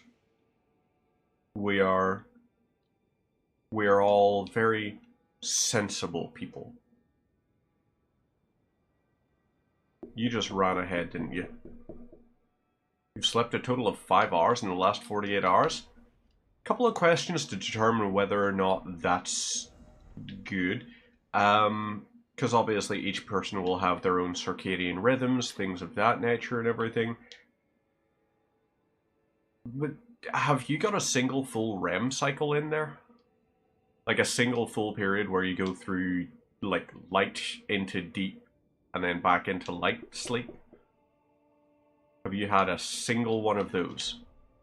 Because if not, I would say that's not great for your health, and I would recommend, if possible, getting sleep. Sleep deprivation is not a fun, happy, fun time thing to have happen, definitely.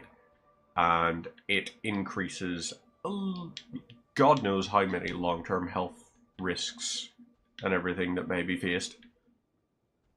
You know, you're increased 5 hours in the last 12. That is much better. 5 hours out of 12? Yeah. That is much, much better because that is sustainable. You know, you've probably gone through at least a full REM cycle in 5 hours. Each person will vary depending on how long theirs. Last school year, got to try harder. Just remember, school is very important and everything. Education is very important because a lot of the people that work in the same company I work in have very good educations and everything. But also worth remembering, looking after yourself is also incredibly important. And education means far less than it used to. Competence in the workforce is better. Brains do work better on a good night's sleep and everything. Obviously, big ups on trying to make sure you get the best grades possible and all. But also, at the same time, dude, don't you try and jump on me like that. Ya chunky monkey. Look at you. Revered spirit ash and a golden horn tender. I don't know what a horn tender is, but it sounds like... Oh, you're firing a rune arc at me?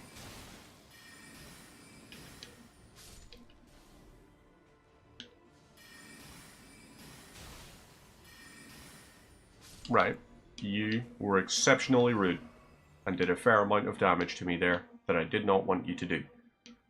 So, instead, there's going to be a thing like try up, try stay calm. Does that person have an emote for sitting down? Yes, they do. Your excuse for sleeping instead of studying? The truth lies somewhere between the two. You know, to say that education means nothing would be to lie. To say that education is more important than sleep would be a half-truth. To say that sleep is more important than education would be a half-truth as well.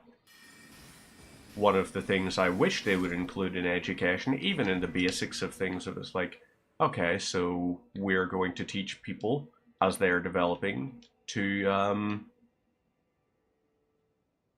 let's teach them to just function properly. Let's teach them about the importance of sleep. Because we didn't get taught the importance of sleep. We just got taught sleep is necessary because otherwise you're tired. I was like, okay, yes, why don't you tell us about the long-term ramifications of being perpetually sleep deprived? Because insomnia is a big thing that only seems to grow in prevalence as time goes on, and we start messing with our circadian rhythms more and more, with the blue light keeping us awake, all of that kind of stuff. So why don't you teach us about what happens to the human brain that is deprived of sleep? You're scarifying.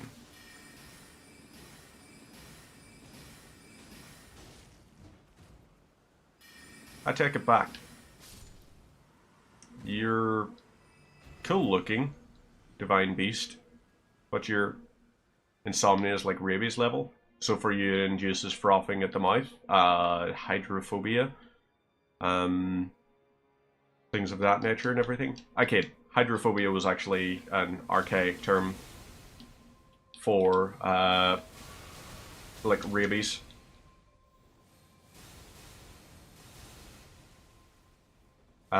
Yeah, so hydrophobia was what rabies used to be called because it was a thing that, right, you need to stop, you dick.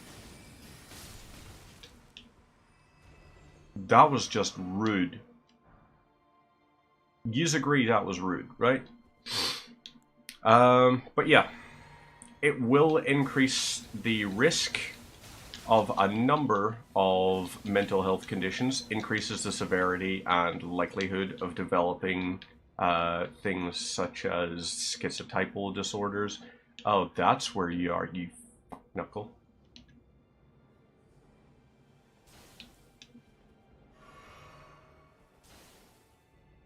All right.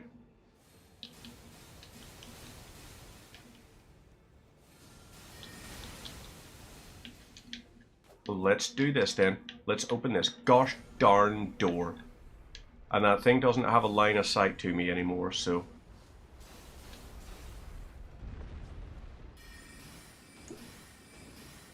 You're dead?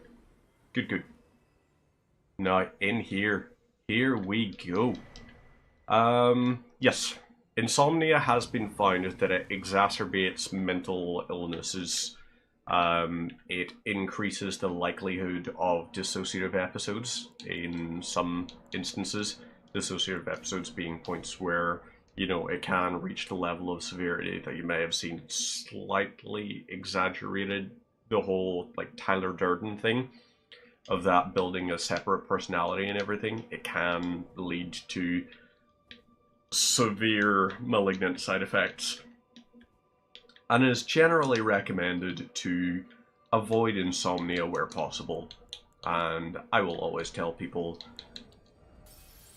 don't fucking stay up all the goddamn time, because I find as well, even not to the level of like schizotypal disorders, dissociative episodes or anything like that, you're significantly more irritable when you're tired than when you're not. Your decision making will drastically decrease you will get worse at decision making. Your reaction time will be slower. You will begin to experience actual physical pain and everything at certain levels. Incredible, tremendous discomfort. So try not, if it's possible for you, try not to have insomnia. And if you have insomnia, consult a medical professional. Sustaining grades is a great thing to do. Just please don't let those be the things that you're governing all of your stuff on. If your health is suffering as a result of your grades, then at that point, I would say that's worse than your grades suffering as a result of your health. Because at the end of the day, I do not have a university degree. I went to university, I dropped out after 2 years. I failed at university. A lot of the people I work with went through university and everything. They got their degree, they've got really great grades in it and everything. But they don't like have the level of availability in the fields that they want. So at that point, it was a case of it's just like, yeah, the job market, quite simply, at the moment, you know, it's difficult to tell what a job market is going to do in 4 years' time. So the whole thing of is like, oh, I want to go to university to study this, is just like, well, you may as well, because God knows in 4 years' time whether or not jobs will even exist as a part of the whole social contract. Oh, another dude.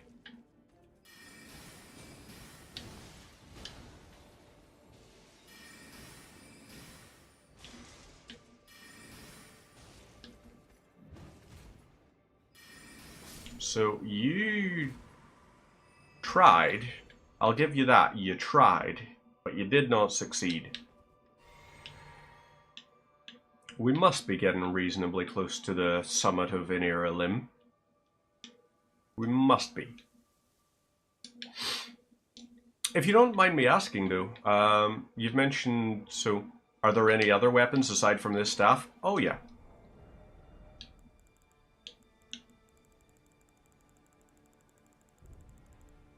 That's probably about half of the weapons that are available in the game. All of this. I'm just doing myself a challenge run, which is sorceries only, which for the base game was a challenge run. For the DLC, it's a little bit broken, to be honest with you. For the simple reason that, yeah. Tell me this does not seem broken. Can we, if I activate this, what does do? This go down? Yep, this go down. Oh, so this will open up to, ooh, thingy there. Ah, I understand. I think there's about 200 and, no, maybe about 400 weapons in the game. She can't lie down. She can't lie down? Well, she usually doesn't like lying down in here. But she can. Put your smelly Bagel. feet on her bed. Bagel, do you want to lie down? Do you want to lie down? See? She's going to sniff at the bed, but she's not actually going to lie down. Yeah, I was wanting to ask like what you're studying as your thing for your exam that you've got coming up. What is the exam? Is it like generalized exam, or are you studying a particular field? And if you're not studying a particular field, why don't you look into studying hematology? And then you can get a job as a research technician, and then you can help out in a laboratory which is in dire need of a research technician that actually knows what they're doing. Because they previously did have one, but unfortunately that one now is a postdoctoral researcher who is dealing with Physics and math. dipshits. Smart. Yep, I saw. Oop. Okay, the horn scent warrior. Ah. Oh my god, you're still doing this. Sorcery. I am still doing sorcery only. Back it up. The sword Ah. is bigger than the sorcerer's wand. Okay, let's chug a lug. Good jump. Motherfucker. Nope. Shoulder charge. Eee, dear God. There we go. Ooh, literally ran out of FP on the final attack as well. Ooh, Horned Warrior's Greatsword. Can't use it. But physics and maths, that will be... Those are some pretty interesting fields. Because physics you can apply to a lot of different things. Like you can apply physics whenever you're looking at things like astrophysics, or you could do engineering, that kind of thing, and start looking at like the physics of how sound interacts across stuff. You know, there's a lot of things that physics expands out into and becomes incredibly... Spent at least an hour sharpening that. I would say so. That's probably a fair amount of time to say that someone would sit and prepare the ungodly sword. What's the worst sword, I would say? Actually, no, not really the worst sword. What is the one that I would say is the most unnecessary? Where is it? This one. So we can't actually wield this one. Look at this. Kerthunk. Kerthunk. And that's a small greatsword, really. If we go with... Okay, that's unfortunately small. Do I not have the... What's the Greatsword of Solitude like? Oh, you're tiny as well. There's one that's unnecessarily big, I will say. Do I have the Dragon Tooth or something? I really don't appear to have it. With a stick? Yes. Someone undoubtedly has. So, let's see. What are you? Okay, Great Hammer. You're a bunk build. Yes, there's a weapon you can get which is part of the club class. I think it's part of the hammer class, actually, which literally is just a big club. It's a chunk of wood. Hi, my love. Where are they studying physics and math? Pardon? Where are they studying? Oh yes, the doctor is asking where you're studying physics and mathematics. It's somewhere, I know...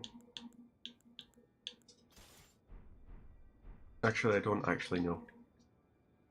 I know that Natso has mentioned they speak with a Russian accent, but they don't actually speak... Well, it's So not it's that they are Cyrillic. Russian. I would imagine it's one of those that was in a Cyrillic alphabet, yeah. Oh, for the love of God, I didn't. I did a silly biscuit, didn't I? Okay, thank God.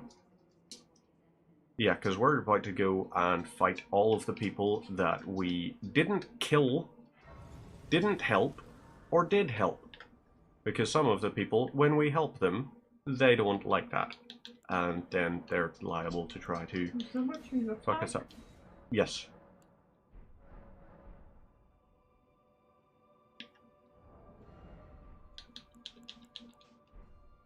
Oh dear God. I'm Shrek.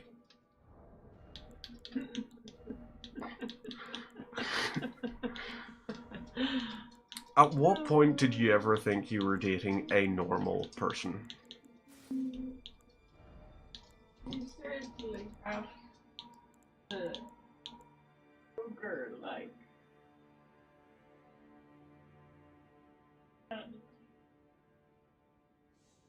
ogre-tude.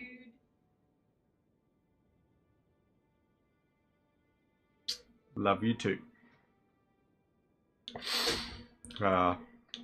She's not entirely impressed with my silly biscuitness. Do I have... I can't wear any of the gloves that are going to add the things, so at that point, let's try and see... Damage reduction. I would be happy enough to stick with Knights Cavalry Greaves. If I pop that on, then Black Knife Gauntlets. Oh no, you're a medium load. I don't want medium load, I want light load. Okay, so this here will work better. Right, we also need to... Want to be a civil engineer or a pilot? Don't think you could handle nuclear engineering? Yeah, no. I don't reckon I could handle nuclear engineering either. Mostly because I generally, when it hits nighttime, I like to disable the devices I use for listening to music. And nuclear engineering, you always have to keep your radio active. Terrible. Extremely bad at some topics, are very familiar with it. That's humanity. That is everyone at all times. For example, my partner, tremendous with chemistry, biology, physics. I wouldn't say she's as good at me as video games. Like, I would say I'm a better video gamer than her. But also simultaneously, that doesn't really necessarily matter that much. Ooh, Freezing Mist, heck to the yes. Night Maiden's Mist. Chunky Monkey. Absolutely. Wazakadoodle. And where's... Oh, Comet Azure requires two. At that point then, Night Maiden's Mist, get rid of you. And we're gonna... 3? Alright, Freezing Mist, we'll get rid of you. And we'll do Comet Azure. You are going to be Meteorite of Astel. And you will be the Rellana's Twin Moons. I'm trying to even think what topics I would be good at. I do okay at a lot of different topics. I'm very adaptable in terms of, like, I probably could do... I could be really mediocre at so many things. So that you might ascend to lordship. Why come to these lands to begin with? I suppose it must be what His Eminence, or perhaps the Erdtree, desired all along. The clashing of the favored lords. Such that one would prevail. So be it. If you insist upon facing Nicholas... Even guitar. then I will run. Guitar wouldn't be something I could do professionally. Don't tarry now. Not when you see the skill of so many different guitarists out there. You know, when you see people doing two-handed tapping and everything, I can barely do that. Like, I do not have a great proficiency at that. Dryleaf Dane and our ally will never allow this. And our ally? Singular? Ah, Hornsent. Ah, here is Hornsent. Hornsent is the one that we had the fight with. Or no, remember the one that I was saying, oh, we have a slight problem with this. We have gone ahead and fought this enemy and killed the boss without summoning this character, meaning that this character will now be an enemy for us.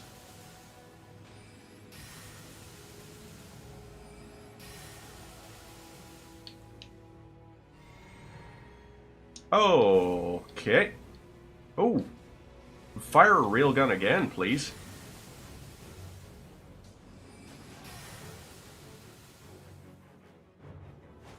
Okay, Hornsent, I got you. There we go. One down. Dryleaf Dane. I deign to defeat thee. Did you like my pun, Dane? Because I liked my pun. Okay, don't kick me, you dick.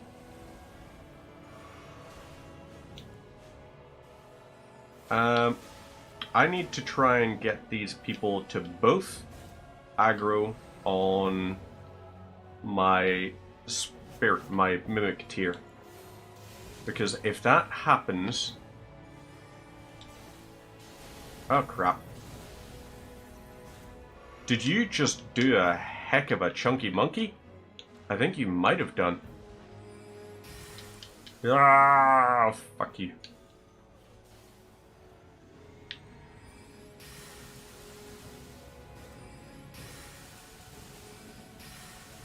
Okay, this is not great. Ah, even more not great. I'm sorry for speaking to you as a compatriot. You should be sorry for speaking to me as a compatriot. That was disingenuous and I do not appreciate it. I wish for honesty in my foes. If you intend to kill me, then I shall brook thee no quarter. Okay, that didn't work.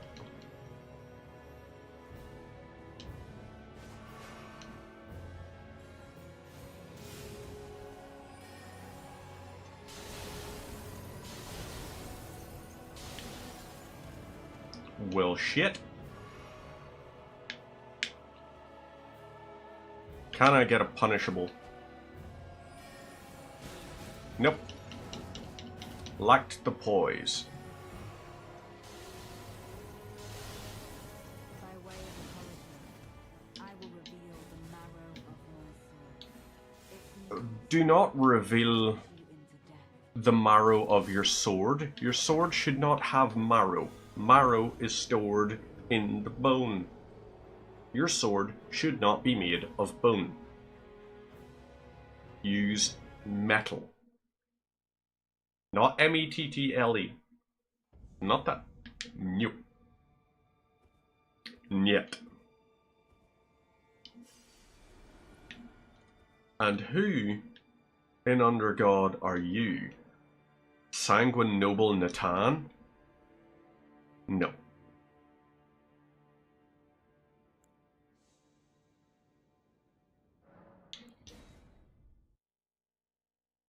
Let's do this.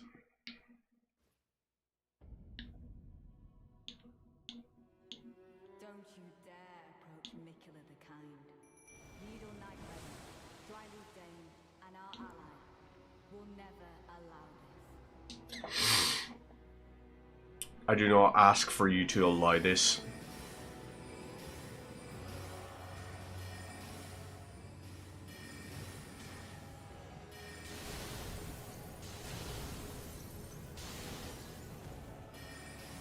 Yes, please, more of that.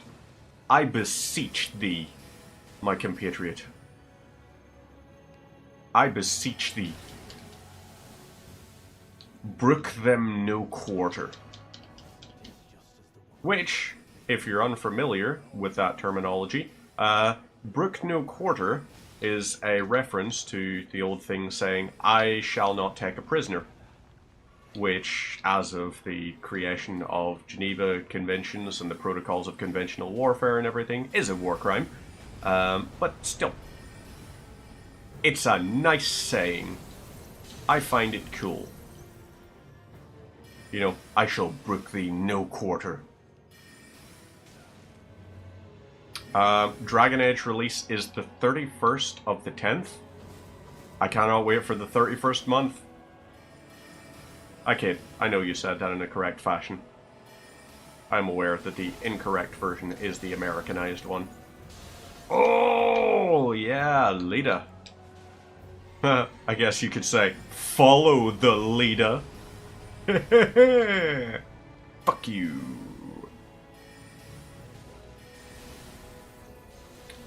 And the horse you rode in on. Woohoo, yeah. Chunkification of the monkification.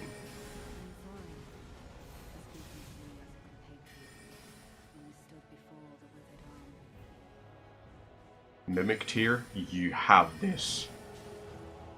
I believe in you, Mimic Tier.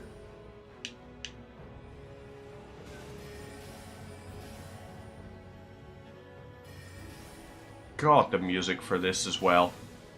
There's a somberness to it. Ah.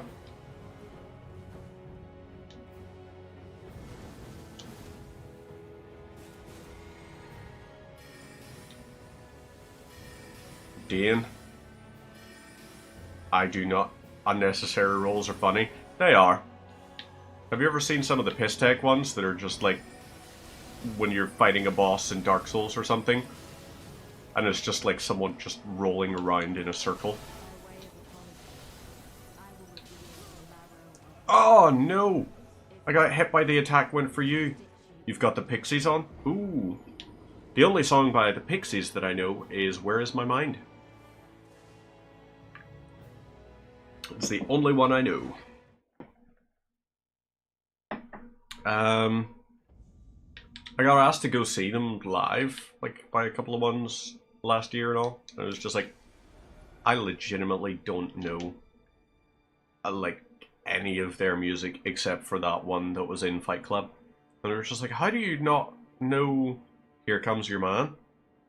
Here Comes Your Man that doesn't sound like a song to me. That sounds like what you would say whenever someone is, you know, it's like, oh, great. Here comes your man. When someone is approaching that you do not like, I would say that is Here Comes Your Man. Ooh, Carrion Phalanx. How did I not think of that? Obviously this, and maybe this. We're gonna go with this, and we're gonna hope this works. Magic Glint Blade is almost a little bit of a cheese. Can I cast fireballs? There are 2 magma type sorceries that you can use in this here. Both of them are kinda as sorceries. The better fire stuff is all the incantations, which are spells cast using faith, because they channel the gods, rather than the sorceries, which channel, I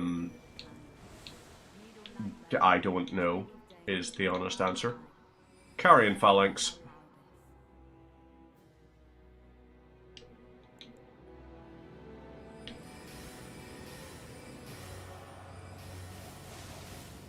Ooh, healthy. So there we go. Unnecessary. Hey. 810 per cast. That's a lot of FP consumption for that, though.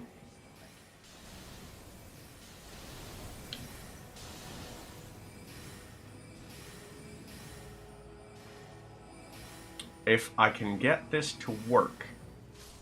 There we go. Procced.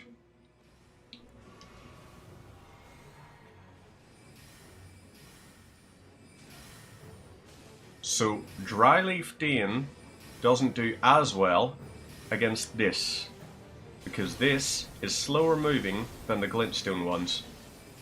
Oh, yeah, get fucking yeeted, sunshine. You, Dryleaf Dane, may very well be defeated. Oh, actually, as you mention, you are also a little bit of an accidental genius in this. So the spell that I'm using right now, Glintstone Icecrag, it inflicts Frostbite on an enemy. And Frostbite causes them to take some damage, as well as lose some of their stamina stuff, and all of that. And you can actually reset what's called the proc. Whenever you proc something, it's like a process port or something. I don't know what it actually directly refers to as the word proc, but it does mean something. If you hit them with fire damage, they do keep doing that, please. I love my Mimic tier right now, for the simple fact that that is so unnecessary for you to be constantly popping that off. Yes.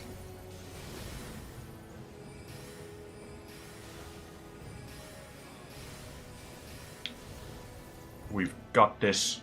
Come on, Mimic tier.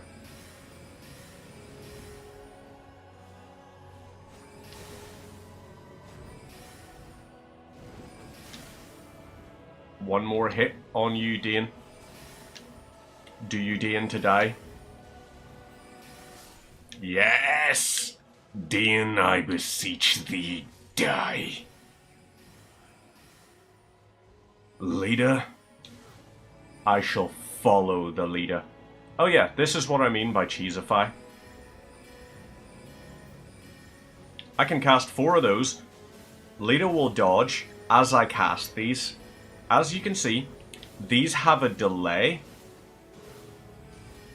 where they will not fire until maybe 2 seconds after or something.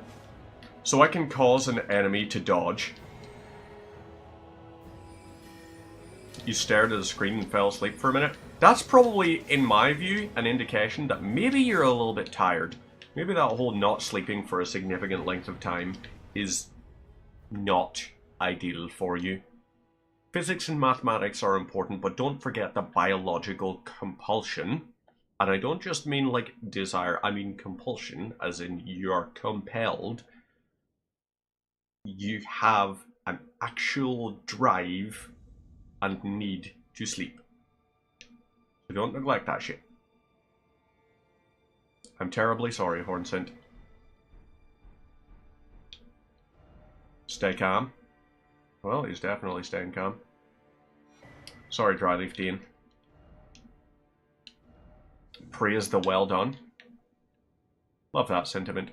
And leader. Follow the leader, leader, leader, follow the leader. We shall level up. We shall consume. So that's 35,000. We're not going to have the full 2 levels. So we might need to cheese a few enemies or something. Do a little bit of rune farming. But we approacheth. Behold.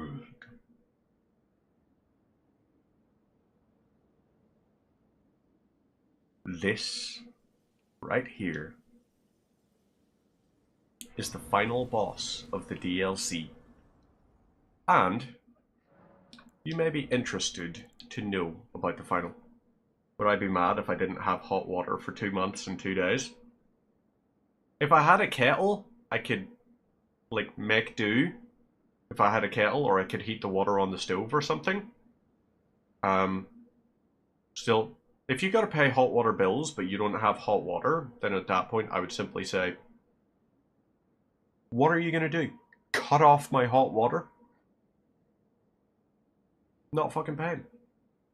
That's one of those things that I feel like is basic consumer right. That is just, you know, nah. Right, so we can bump this up. Yes, let's bump this up by a piece.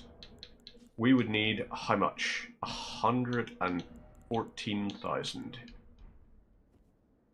It's not worth all of the effort it will go into. So let's not. Let us instead change our spells. Agula's Moonblade, because why not? Glintstone Icecrag. Twin Moons is going to be too slow to cast. That there, we'll hope, will do something. And we'll keep this on the back burner just in case. But aside from that, you guys ready to see me die and lose 120,000 souls?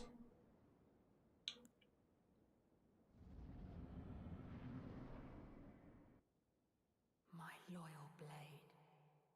And If you're about Fox, you might find this interesting. both your deeds will ever be praised in song. Now, the vow There are 2 bosses you'll have to defeat and my to gain access to the DLC. return. This will hopefully line up who one of them is. He may be my consort. You might recognize something.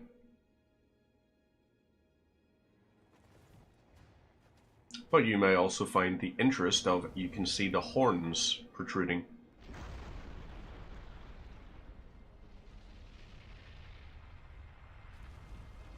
Gravity magic!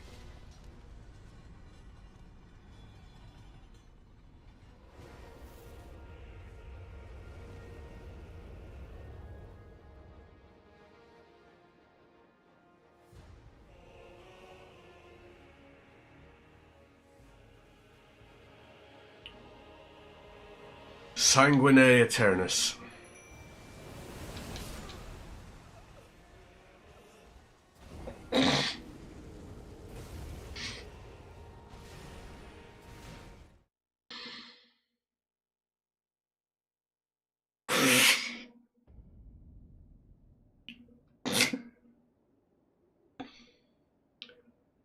fucking wiped.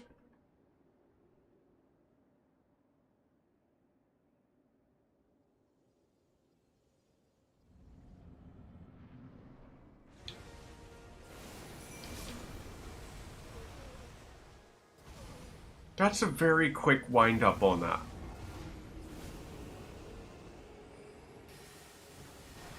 Oh my god, that health bar. Okay, so we lost 120,000. Pretend like nothing's happened. Nothing did happen. Don't know what you're talking about. Right. Do the jumpification. There we go.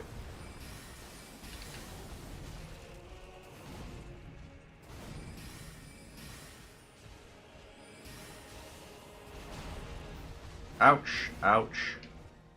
Do your double slam. Oh no.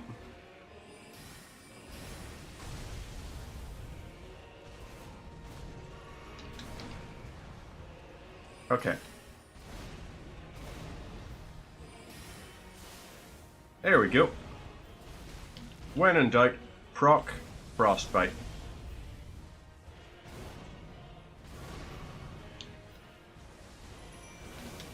Ah!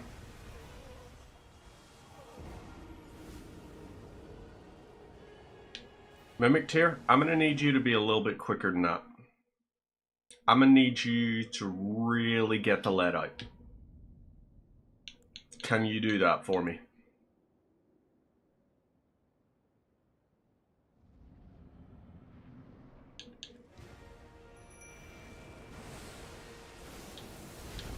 There we go. Okay, Mimic Tear is summoned. Now, I just need to avoid until such a time as Wazik.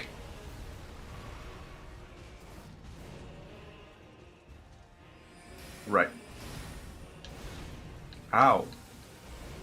Can I have your aggro drawn away?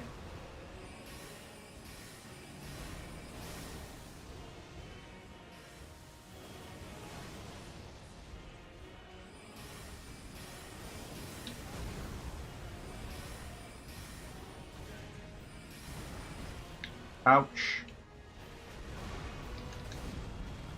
I got magic tooth, sunshine.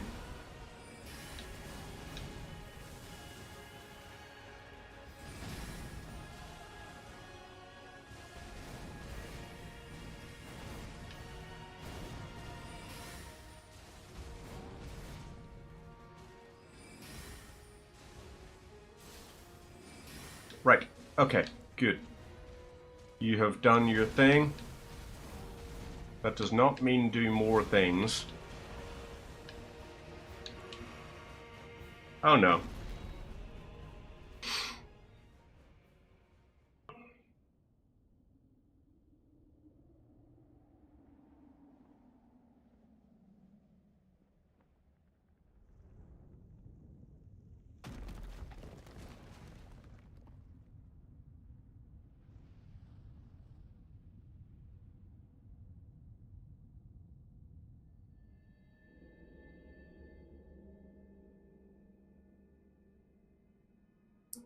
Lord brother.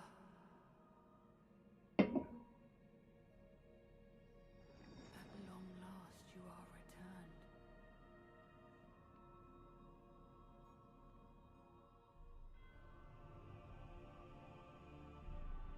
Just remember, by the way, Lord Brother and a promised consort. Aspiring lord of the old order. If you have known sin, if you grieve for this world, then yield the path forward to us.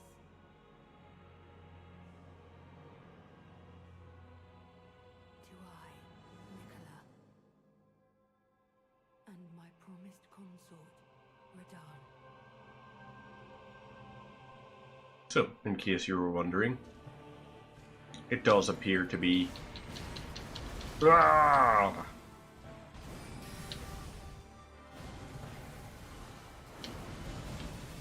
Oh shit on a shingle.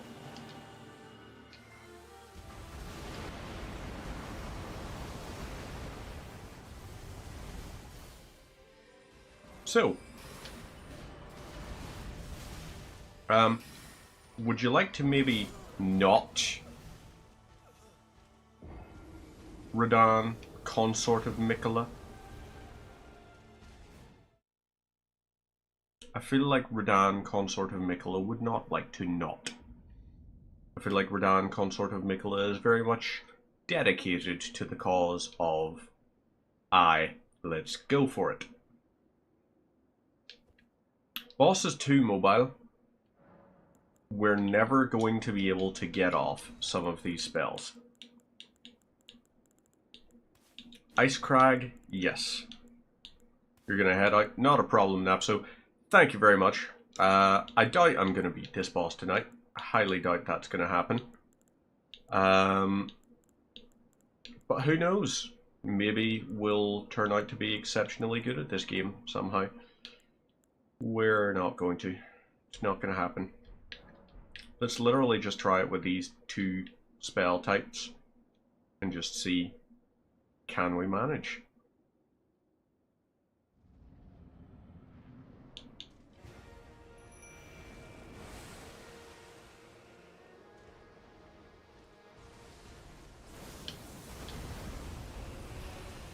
Okay, right.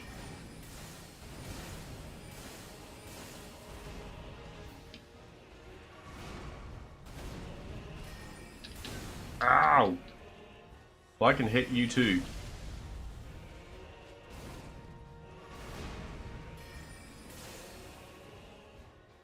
So Comet works. Ouch. The range of your attacks. Okay, dodging back doesn't work when he's doing the sideways sweeps. So I think if you roll forwards, you're going to roll under the swords. At which point it might work. I feel we're gonna go for Glintstone Pebble, because that's going to be a little bit more sustainable. Glintstone Icecrag and no, you know what? These are the ones. Agile as Moonblade and Glintstone Pebble. Agile as Moonblade, we can hit twice with a single cast of that.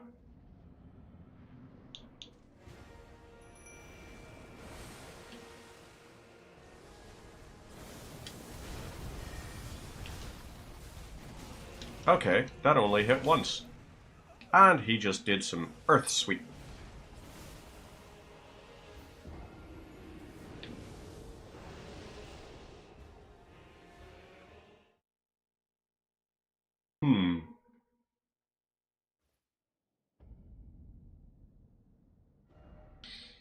We still have some places we haven't explored properly, such as there.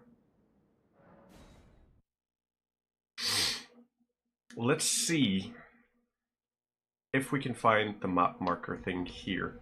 Right, Rao Runes East. And the thing is there.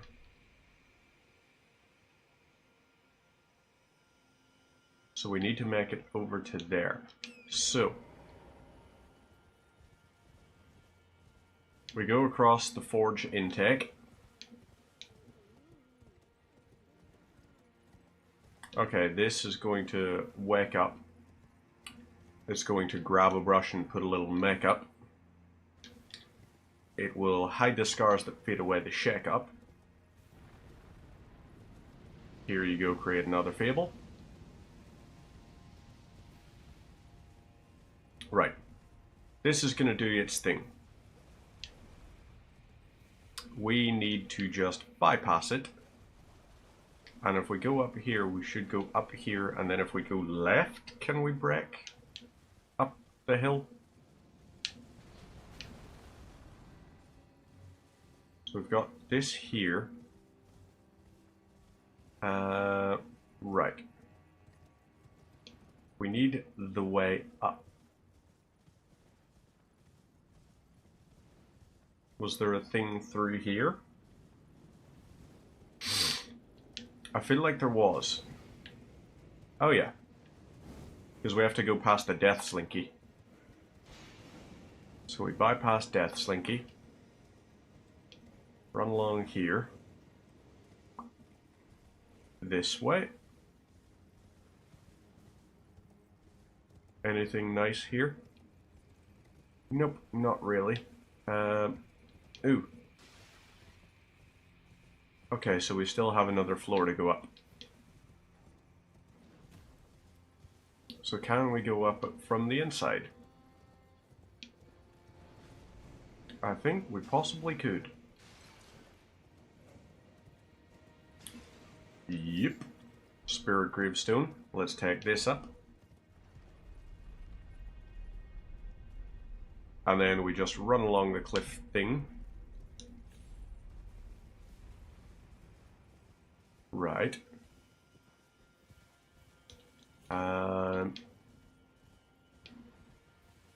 Let us see.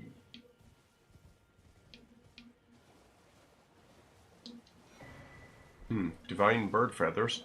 Cool, but not what I'm after.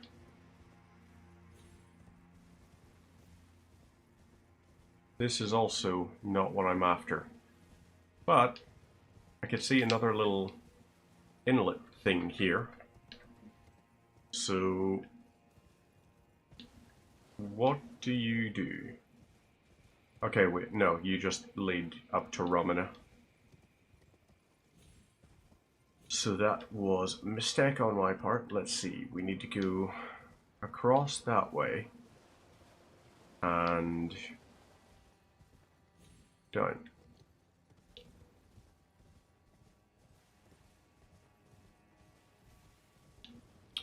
Was there a secondary way? Or can we go left and around, maybe?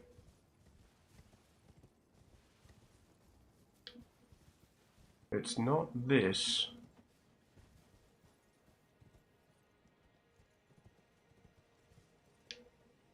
Okay, we can go down here. And I know this because there's loot down here.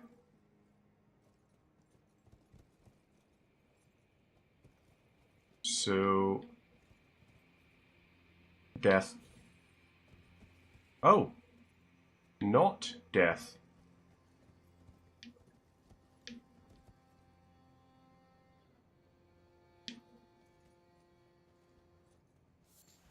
Four-toed filefoot. That was it. That was what I came down here for.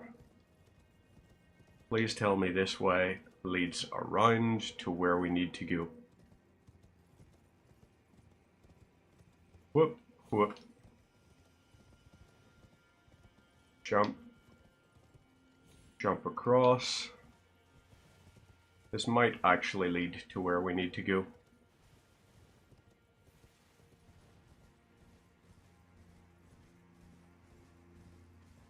Nope. Okay. Huh.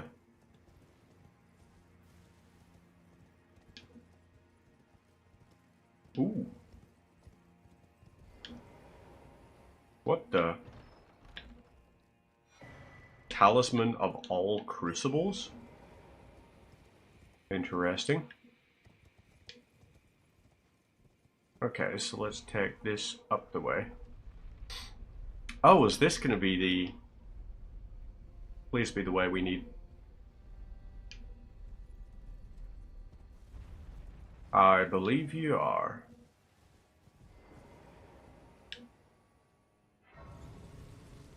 So we can rest here. A site of grace.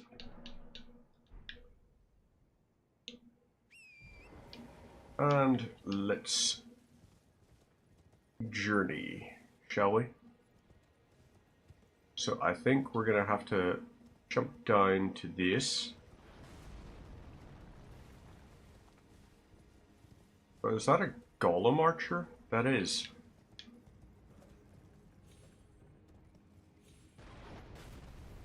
Okay, well, you're bad at archery. I can understand why you weren't in Paris a couple of weeks ago. Whereas... Down we go. And welcome, welcome, welcome. Okay, there's a stack of Marika.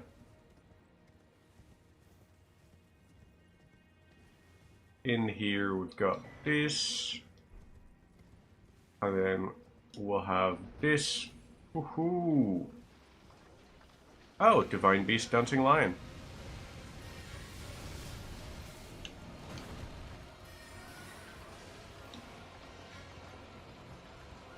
But I'm fighting you on horseback, so you're nowhere near as intimidating now. He says, getting very well intimidated.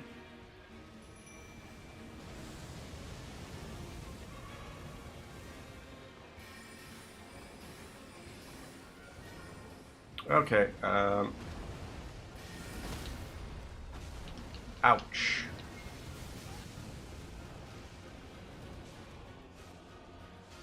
Well, let's chug a couple of these.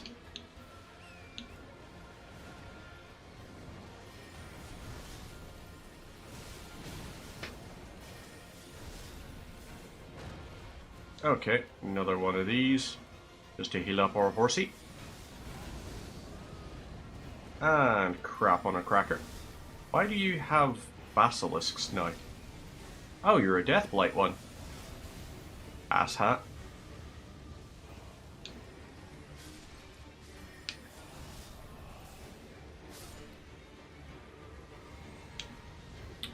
Right, so.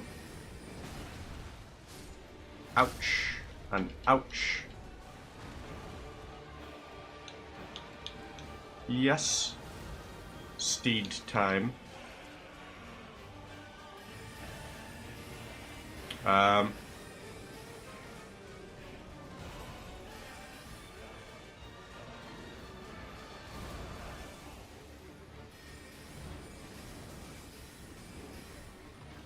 Okay.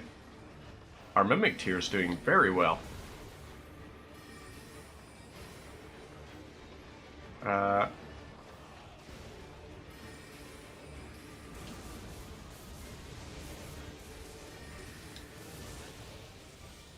Ouch. Ouch. Death. Okay. Not bad for first try. We can do better. So Divine Beast, let's give you another go, shall we? And this time we're going to go in properly prepared with our summon right away.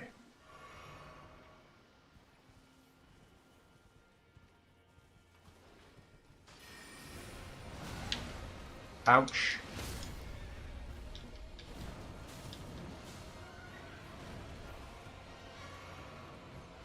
So maybe, if you're going to behave like that, what we need to do is behave like this.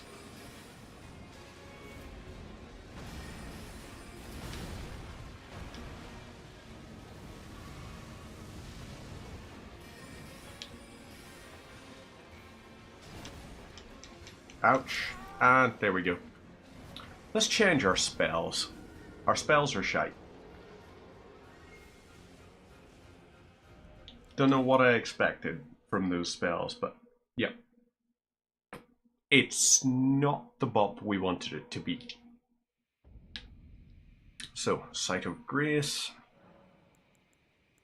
Memorize spells. We're going to go for Comet because high damage. And we're going to go for Ice Crag. And we're going to go for Meteorite of Estelle. That's our combo. That is what we're going to try.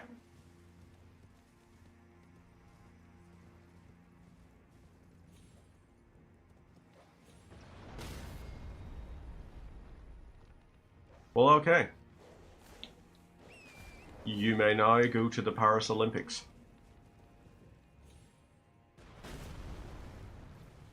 Because he just took me off the horse out of midair. That was a good shot. I'm not even going to lie and say that wasn't. Because that was a good shot. Right, now. Down we'll go. Kertunk. Summon. Drink.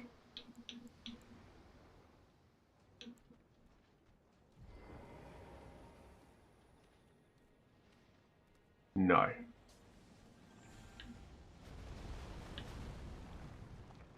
A mimic tier? Over here, please.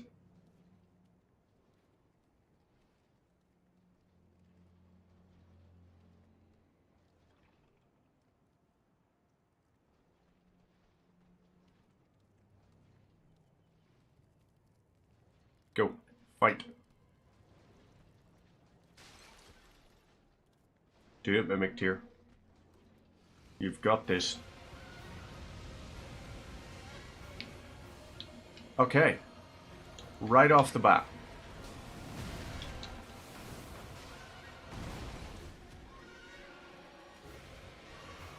And this is going to cost FP, isn't it? Yes, it is.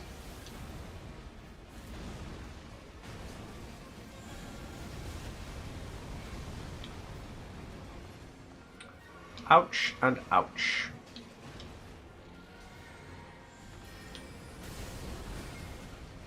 And ouch.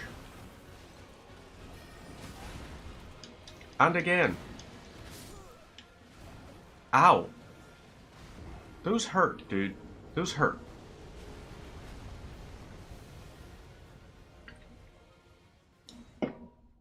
If I can knock the Divine Beast over, I can do a hell of a lot of damage. But that's going to be our goal. Can we kill the Divine Beast? I believe in us. I think we've got this. Whoop. Jump across to here.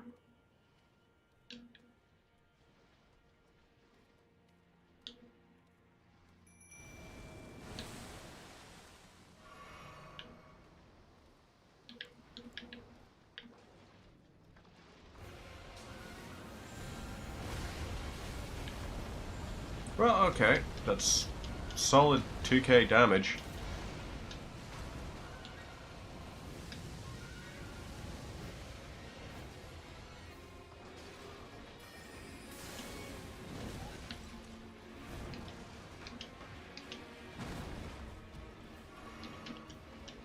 So, I need to stick closer because half of my summon spells are not, in fact, connecting.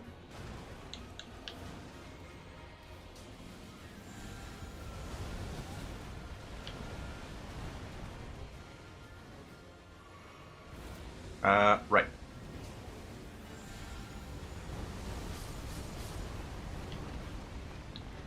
So, did that go the way you wanted it to? Probably not.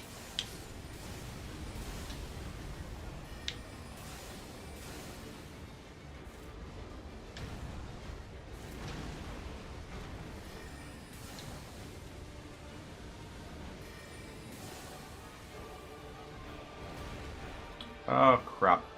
Right, come on.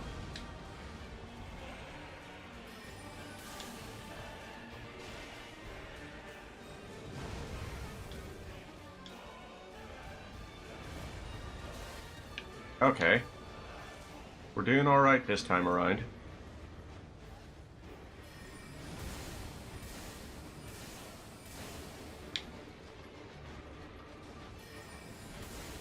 If you go up into the air, then at that point... Okay, yep, there we go. Divine Beast done. Where is our Grace? No? No sight of Grace? That's a little bit of a shame. So instead we have the thing over there. Oh shit. To get the map for up here, we have to get the map for the abyss. We have to go into the abyssal woods. And I don't know how we do that. It's an unknown at this point. To me, at least. So, what we're going to do... Actually, no. We'll teleport back to...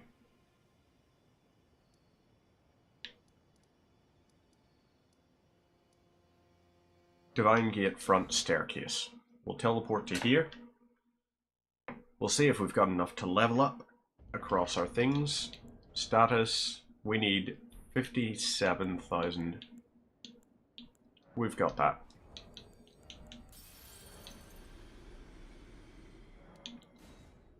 Boom. And we can level up.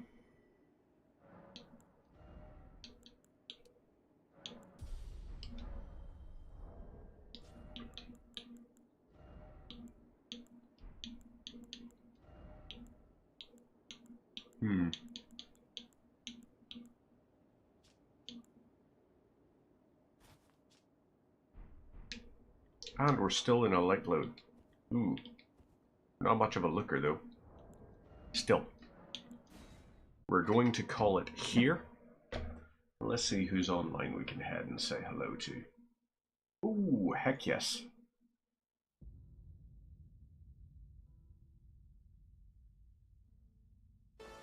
We got Major Foley live right now. Let's go head on over to Major Foley.